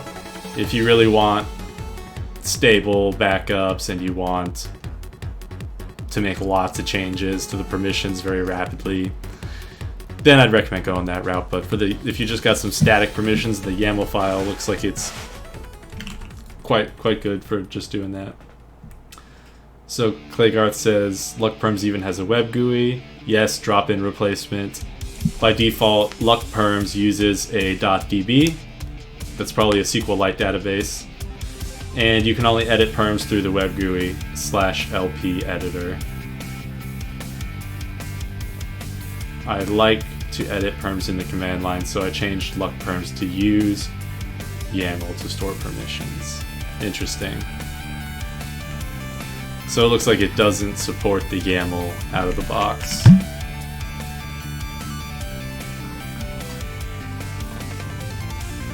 Command usage. Did this server will have ranks for money you need to pay? No, I don't plan on doing anything like that. This is just going to be a fun server for people to play on and hack on, and you know, if you guys have some cool plugins you want to try out, and if they're good, we can share them, I can feature them, we can play with them. /perms. So, okay. Let's try going back on the server. Now, if it doesn't recognize the YAML file, then I should not be able to do perms, I think. So let me try this. Let me go back and just change this username to someone else.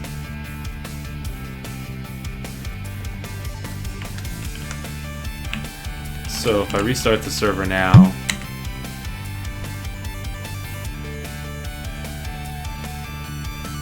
you can import permissions. Okay. I don't think I'm going to get too deep into that right now. I think I just want to demonstrate kind of the general idea behind the permissions. So let's go back and see. Now, can I still run /perms?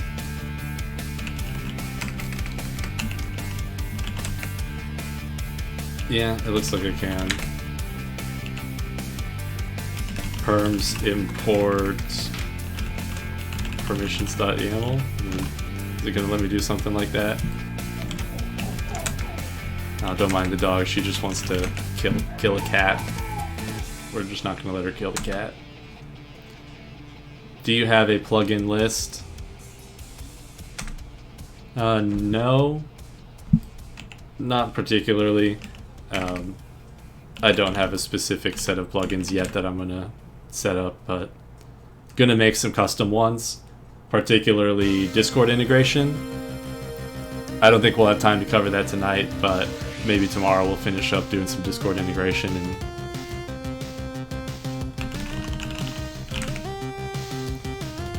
slash import slash perms import. This is the last thing I'm going to try, and then I'm going to move off of this. Op Minecraft. Oh, I'm on my local. I forget. I see. It expects it to be in a different folder. It's no problem.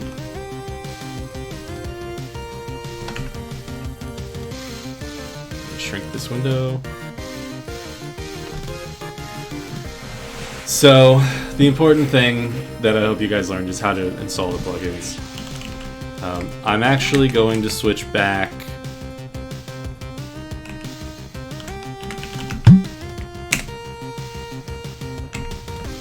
I'm going to switch back to the permissions EX just for now.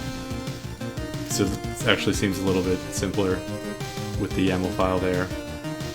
So let me go back to my Nautilus. I'm going to download permissions EX. Drop it in.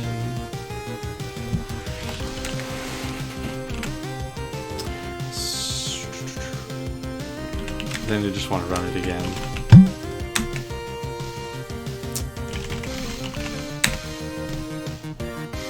Thanks, Claygarth. I'm glad you like it.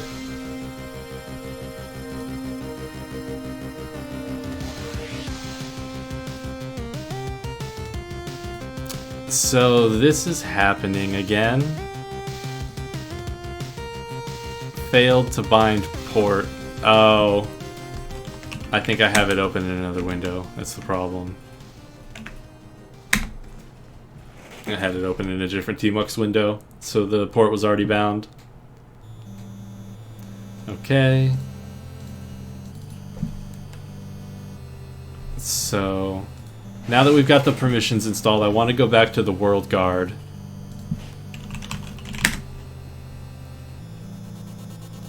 And I want to make sure that the permissions will work with this, so there should be a section here.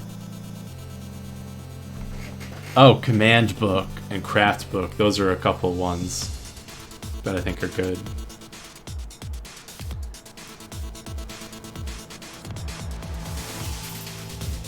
Okay, here's the documentation.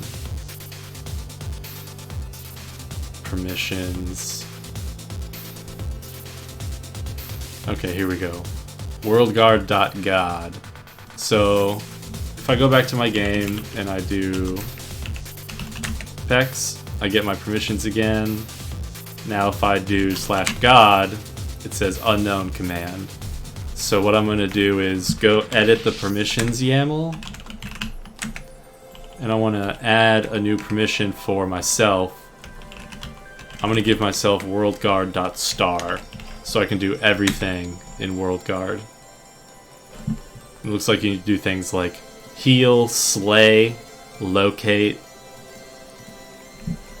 Okay, so I'm pretty sure I'll have to restart the server for those commands permissions to take effect.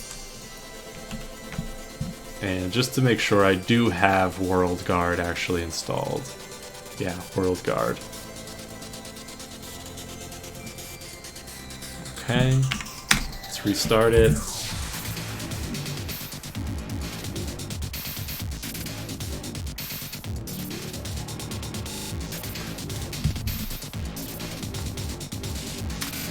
Okay, let's see if that does it.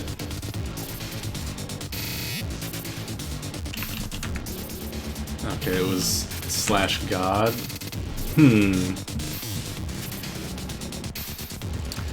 So let's scroll up. There was an error in the message.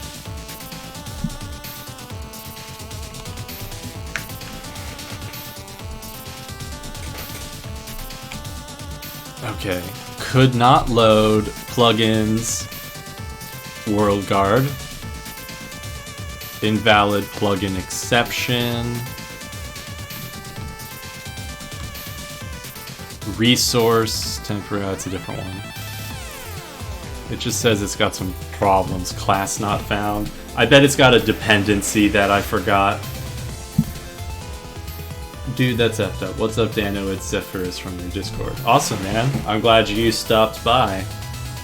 If you've got Minecraft, you should hop on and play on minecraft.devdungeon.com. Okay, WorldGuard requires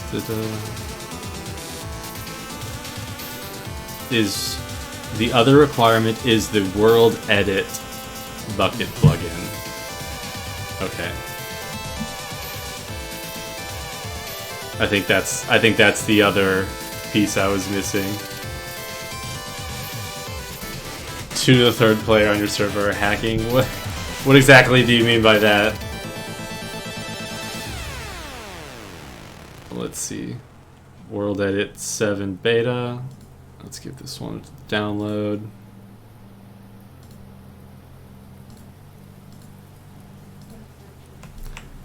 Okay, let's copy World Edit to go along with WorldGuard.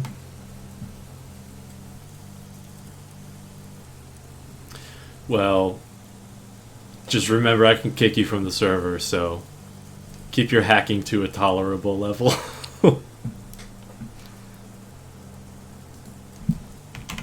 Okay, actually it looks like no, that error is still there. Could not load WorldGuard. Class is missing. Class not found. World Edit. But I just added World Edit. Maybe I have some incompatible versions. Let's see, plugins. World Edit 7.0. Let's see.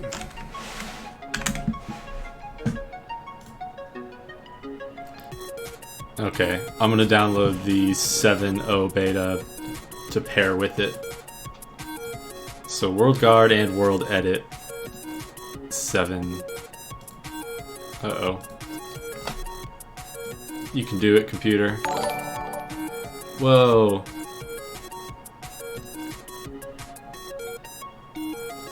Mr. MT Waj subscribed? Awesome. Glad you subscribed.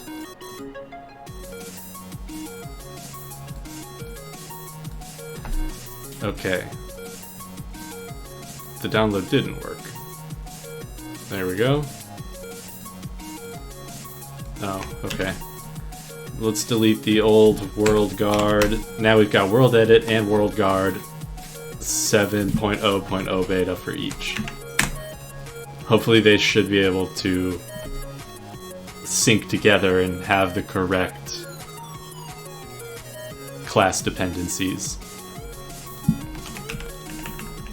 Oh, is it still there? Nope, it's only the same old console input error. Okay, there we go. Using com/Sk89Q World Edit. Looks like it's all good. Okay. Test. Wait, I have one open already. Okay.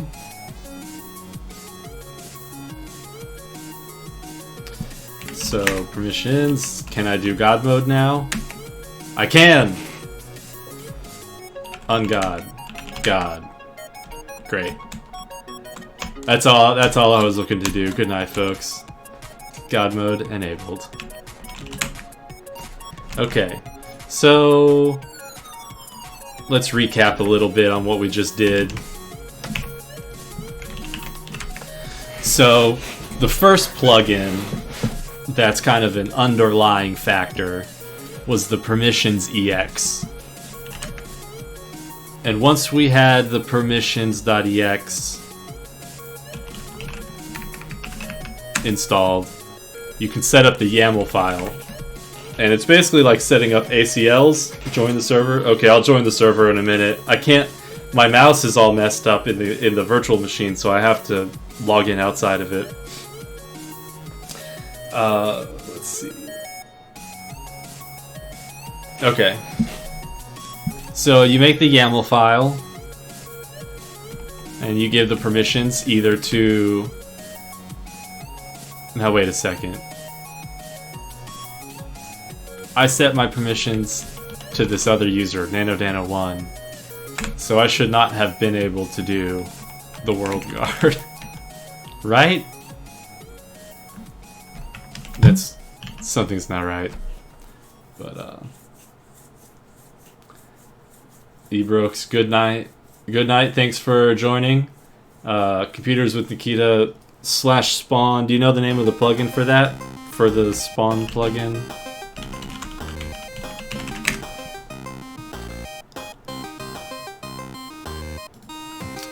So, okay, you got the permissions, and then you got the permissions YAML. So now I'm curious, if I take out that world guard, can I still go in and do the /god? I shouldn't be able to. I think it is warp. There's one called set spawn.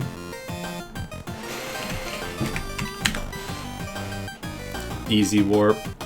I'll check out those.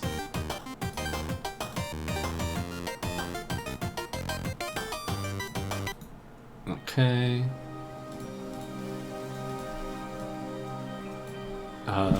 So Pex now God, ungod. Now, is it because I'm an op? Am I an op?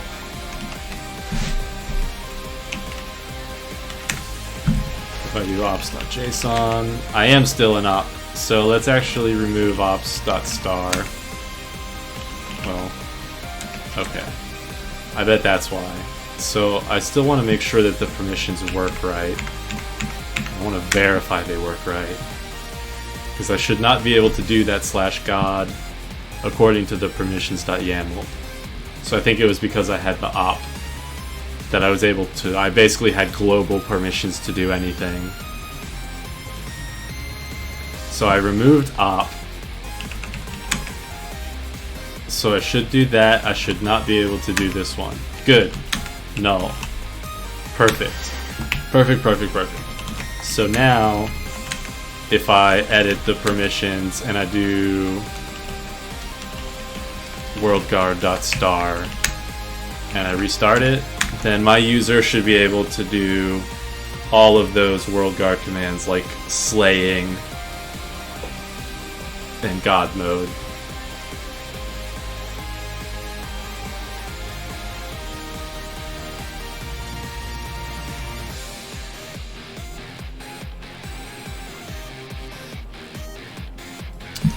Okay. Interesting. I cannot do /god. Okay, so WorldGuard wiki commands. Oh, maybe.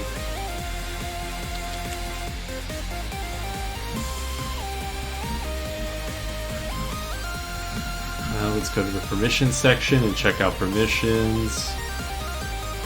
Maybe I have a typo in the YAML or something. WorldGuard.star NanoDano. Yeah. It's fine. Let's try specifically WorldGuard.god. There we go. If you are op, or have all permissions, you will implicitly have these protection bypass permissions. And it will appear these permissions not work. Yeah, that's kind of what I did. I can't join right now because my mouse doesn't work in it. I'll join in a few minutes. I'll join when I get off, pretty much. But yeah, if you guys destroy the world, it's fine. I'll just regenerate a new one.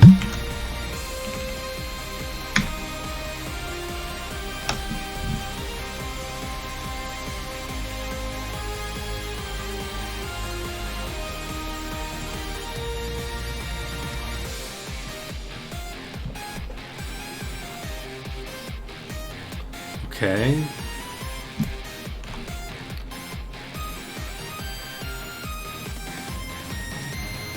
Let's join.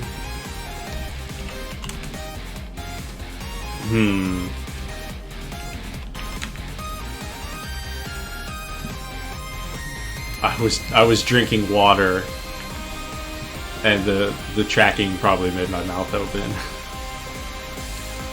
Yeah, as if I yawned.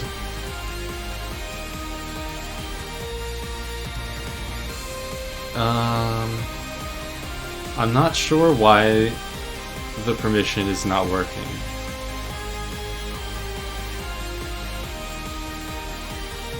By default, no one. In order for yourself, moderators, please, you must provide the proper permissions. One way is to provide op, but providing the permissions nodes on this page through a permissions plugin is more flexible.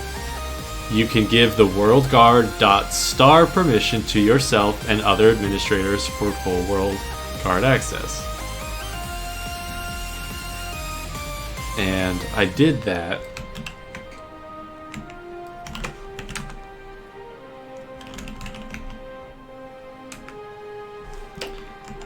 WorldGuard.star. That looks good. Let's check out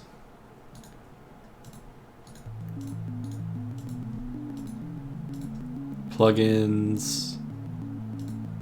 Now maybe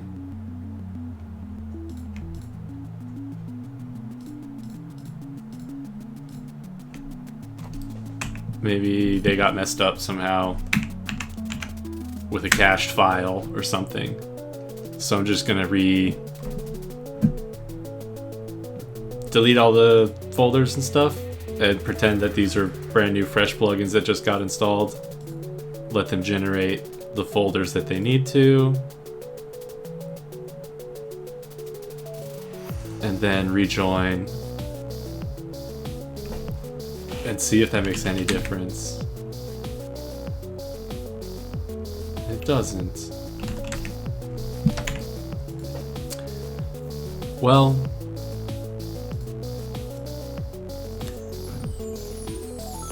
I'm thinking maybe the permissions EX really is a little too out of date, so I am actually going to explore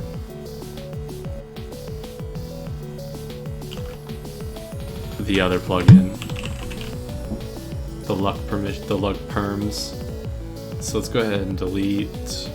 Let's go ahead and again just delete all that stuff except the plugins themselves, and add back the luck perms. Okay, and we'll just go ahead and do it whatever way they do it. I guess if it uses a SQLite database by default, that's fine. I just want to get it working, honestly. And this looks like a much better version anyway. So let's see here. Looking for the wiki page again. Wiki pages. They need to make it a little more easier to find. Okay. Installation. Download. Put it in plugins. Restart. Open the config file. Okay. Start the server. It's going to generate some config files, and then I need to read through the config file and change the options to suit my server. Especially taking note of the storage settings. I guess that's, you know, what backend. Hey Mythic, thanks. Yeah, me too. I mean, I only started doing them like 2 days ago, so I wasn't surprised to only get one person. Plus, this is a longer one than I've done the other nights, so there's more time for people to come hop in. Okay, this plugin started. Let's look inside the LUC perms. Edit the config YAML. Server global. Let's just see if there's anything that stands out. Okay. Storage method H2. Preferred over SQLite. Okay. I want to do YAML. Let's just stick with YAML. If you want to edit data manually in traditional storage files, we suggest using YAML. Okay. I'm cool with that for now. Do I need to tell it what YAML file to use? Let's see. Data, I guess I don't need this because I'm not doing a database. No problem. Skip split storage.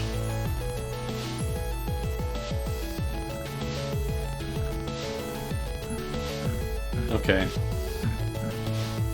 Yeah, this has a ton of features. Redis for your permissions. I mean, you gotta be doing a lot of permission changes to warrant something like that. Okay. YAML file. Let's see if it generates a new YAML file or if it's just smart enough to use the normal permissions.yaml. And Computers with Nikita says, thank you for your streams, they're very useful and cool. Thank you. I'm glad that people are finding them useful. And it's nice, I like this because, for example, you guys are giving me good ideas on plugins and pointing out where I'm a little out of date. So we restarted it. Okay, now there's a folder called YAML storage. Okay, it looks like you gotta do special one for each group. Subscribe and hit the bell. Awesome. Everybody should do that. I'm aiming to do these nightly. Not always this long. I am aiming to do something like a 1 hour nightly thing. So, where are we? I wanted to cat the permissions YAML we have here. Now, I need to see how they set up the YAML files. Configuration. Storage settings.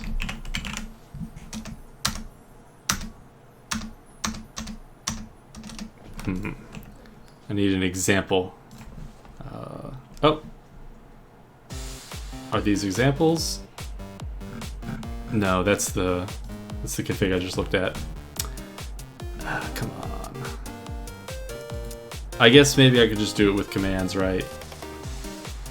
Perms / perms lp / lp / lp create group. I want to add, yeah, okay, LP user blank blank permission. I want to do something like this.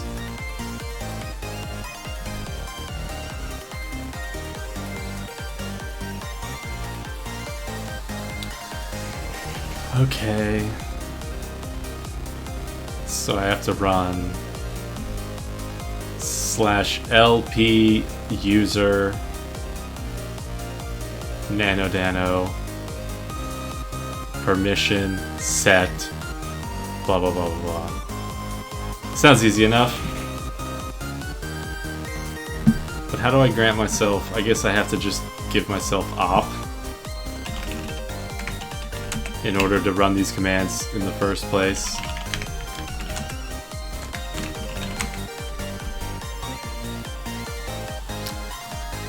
So we'll just try out giving myself command permission. Give myself permission.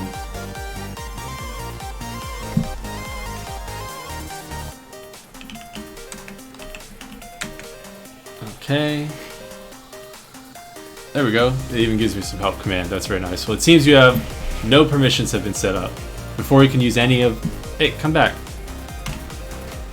Before you can use any of the Lucky Perms commands in-game, you need to go to the console and give yourself access. My console doesn't work though. Okay. Open your console and run /lp user nanodano permission set luckperms.star true. Okay. Because I gave myself op, I think I was able to do it from here. Is it telling me I still don't have any permissions? Okay, now why can I not run commands? That's starting to be a problem now. Where's that error message? Exception handling console input resource temporarily unavailable. Why are you doing that?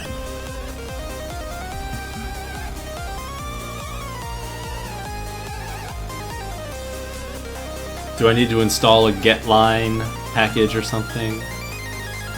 No JLine. Really? No JLine. I guess it's a Java getLine library that doesn't seem to work well. That seemed to do it.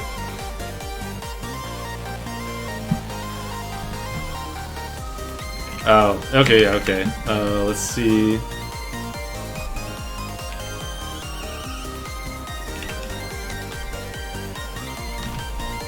Oh.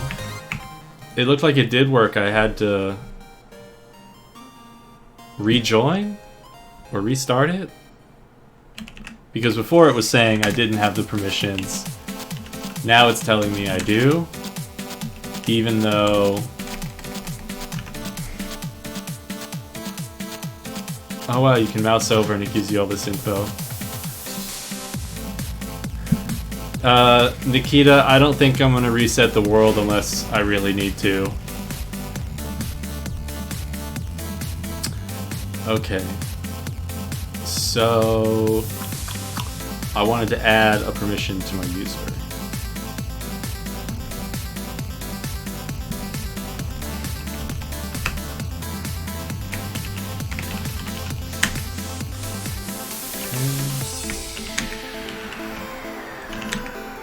I want to grant a permission.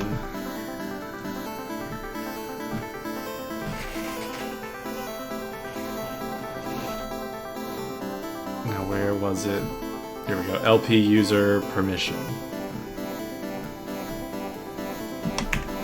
So on LP user nanodano luck perms.star true, right? LP user.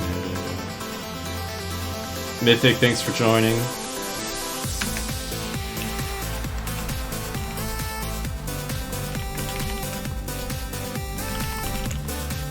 Permission. Oh, I need to do permission set. No. LP user nanodano permission set. Luck. Oh, nice. It even gives you autocomplete for the possible permission options. Oh, that's awesome. It gives you autocomplete for all of this. Thanks, Mythic. Yeah, totally. I'm gonna get it all finished up. I'm just playing with some of this new stuff. Have I ever used a hack client for Minecraft? No. I paid $20 to buy it many years ago, and I've never had to crack one. And I don't particularly encourage it. So that's it. I added my permission. That's awesome. Luck perms is good. I'm also going to remove my ops files just to make sure that I'm not getting permissions I shouldn't because of that.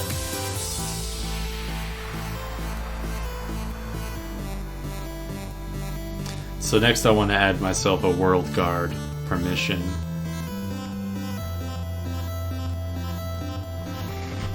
Okay. So I got my luck permissions. Now the world guard one was /god, right? Okay. So I want user nano permission set world guard.star true. Now I should be able to god mode. And I did. Ungod. Awesome. So I can also do LP user nano permission unset world guard.star. That should completely remove it. Now if I do god, I get null again. I can do up. The up arrow will repeat through some old commands. So I'm going to go grant myself the permission again. God mode on, God mode off. Awesome. Good. So now we've got the permissions installed and sorted out. And we've got World Guard installed and figured out how to give yourself admin permission there. So now you can start adding any other plugins you want. Those, like, getting the permissions sorted out is a critical piece. So if we go look at other plugins now, you'll notice that on every plugin you find, it's got a list of commands and a list of permissions that it needs. And so, I'm sorry if you can hear that dog crying, there's a cat. So here on Vault you see permissions. Now, if you grant a user or a group vault.admin, they will be able to manage your Vault stuff. And Vault updates a special command that will allow people to administer things. By default, let's see what it does. Vault is a permissions, chat, and economy API to give plugins easy hooks into these systems without needing to hook or depend on each individual plugin themselves. It was born out of a distaste for how both register and current permissions APIs are run. Okay. Now, that makes me wonder if Vault and luck perms don't overlap and may be incompatible with each other. Not positive there, but let's look at some of the other ones.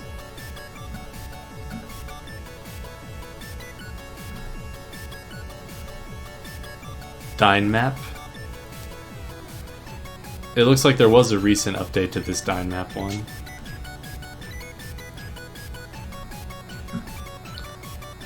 I'd like to give this one a try again. So I'm going to download the Dynmap jar. Looks like I already had one, but that's okay. Dynmap. Let's put it in the plugins. Let's try and restart it now. I used it a long time ago, and it was out of the box. It just loaded up a web server, and you hit the port, and you're looking at the map. I'll see it threw an error. What was that?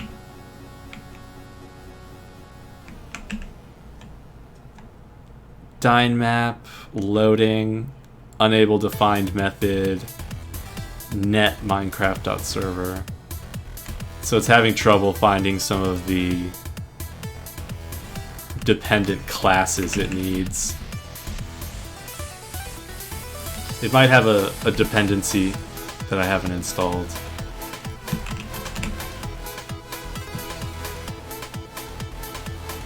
queue.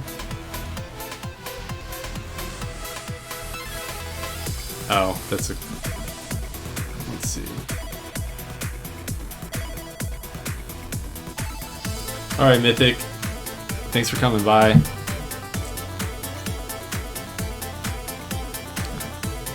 Well, it looks like the Dyne Map one did not load up so easily. I'm not going to spend time trying to debug that one right now. But let's see. Bucket version incompatible. Yeah, it looks like it just is out of date. Okay. So the last thing I think I'm going to cover real quick is just the API and how to make a custom plugin. So let's see if there's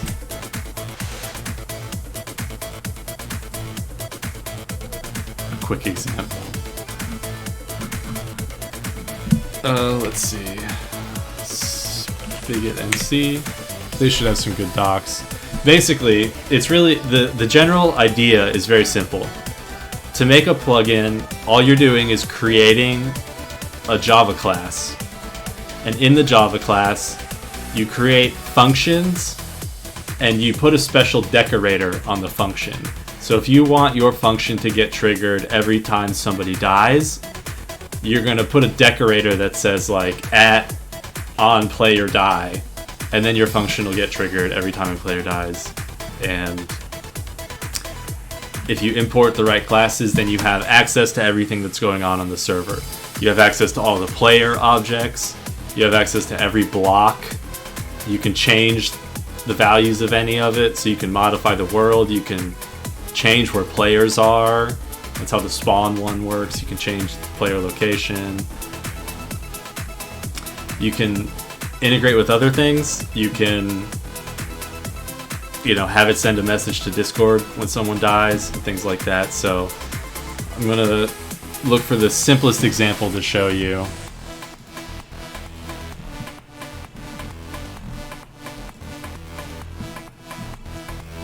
Developers, okay, Spigot API Java doc, that's going to be a critical one. And the plugin development one. Okay, so we want to look at,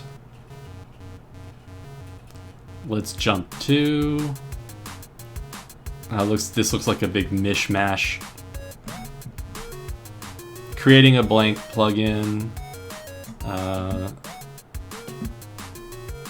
I'm not sure how blank it's going to show. Okay, yeah, this is good. Basically, this is, you create a class. It's just a class, and when you compile the class, you just, you compile all of the classes you make into a jar, and then you just drop that jar into your plugins folder. So you give it a package. That's going to be your package. In my case, it'd be something like package com.devdungeon.minecraft.myplugin, and this is the important import. You're going to import org.bucket.plugin.java.java plugin, and this class is going to be provided by the server. So when you just drop in your jar, it's gonna, Java's already configured, so all the class paths are appropriately set. And then you just create a class here, and you extend Java plugin. And when you extend Java plugin, you're inheriting all of the important methods and things that you need. And then from there, you override whatever methods you want. Okay, so in this case, onEnable is the name of the function that gets triggered when it first runs. So like right here where this world guard is printing out its message, this would be something that gets triggered onEnable. Only one time when the server is loaded. OnDisable is when it gets disabled. I guess you can start and stop them while it's running, so they get triggered then. So yeah, here's a very simple example that they provide of the skeleton for a very simple plugin. All you would do is copy and paste this code and then put whatever you want to happen inside these events. Now there's more than just onEnable and onDisable. There are a whole bunch of other ones. Okay, so there is another little piece to package with it, and that's the plugin YAML file. And that just specifies some of the metadata, like what's the name of your plugin, and what version is it, and does it depend on any other plugins? And then, okay, so you compile it into a jar, and there's different ways to compile a jar. I'll leave that up to you, or to follow these guides here, but that's basically it. So once you understand and you have the a simple example, then you can go over to the API and start looking around. So in the API, that's where they have everything you want. You know, everything from block objects to commands. Entities is everything from a player to a chicken. Inventory, you can access people's inventory, so you can give them items or take items away from them. I have to go, 6:33 a.m. Alright, Kameko TV, thanks for hanging out and giving me some tips. I'm about to wrap it up, actually, so you're not going to miss much. That's all I really wanted to cover for now. So just to recap everything we've done tonight, we looked at how to download and install and set up the vanilla Minecraft server from the official site.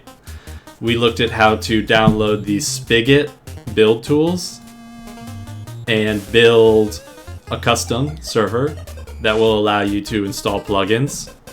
Then we looked at how to drop plugins into your plugin folder. And we looked at a few plugins. In particular, the ones that we settled on and got working were the Luck Perms to handle all the permissions, and World Edit and World Guard, which will allow us to protect certain areas of the world, run commands like slay and God mode and things like that. From there, you can add other plugins and grant the permissions to whoever you want. We also looked at how to set up a DigitalOcean server, and we set up a systemd job so that the server will automatically start. The Minecraft server will automatically start whenever the virtual machine gets rebooted. And then we got some permissions set. So you can go play on minecraft.devdungeon.net. I'm sorry, .com, devdungeon.com.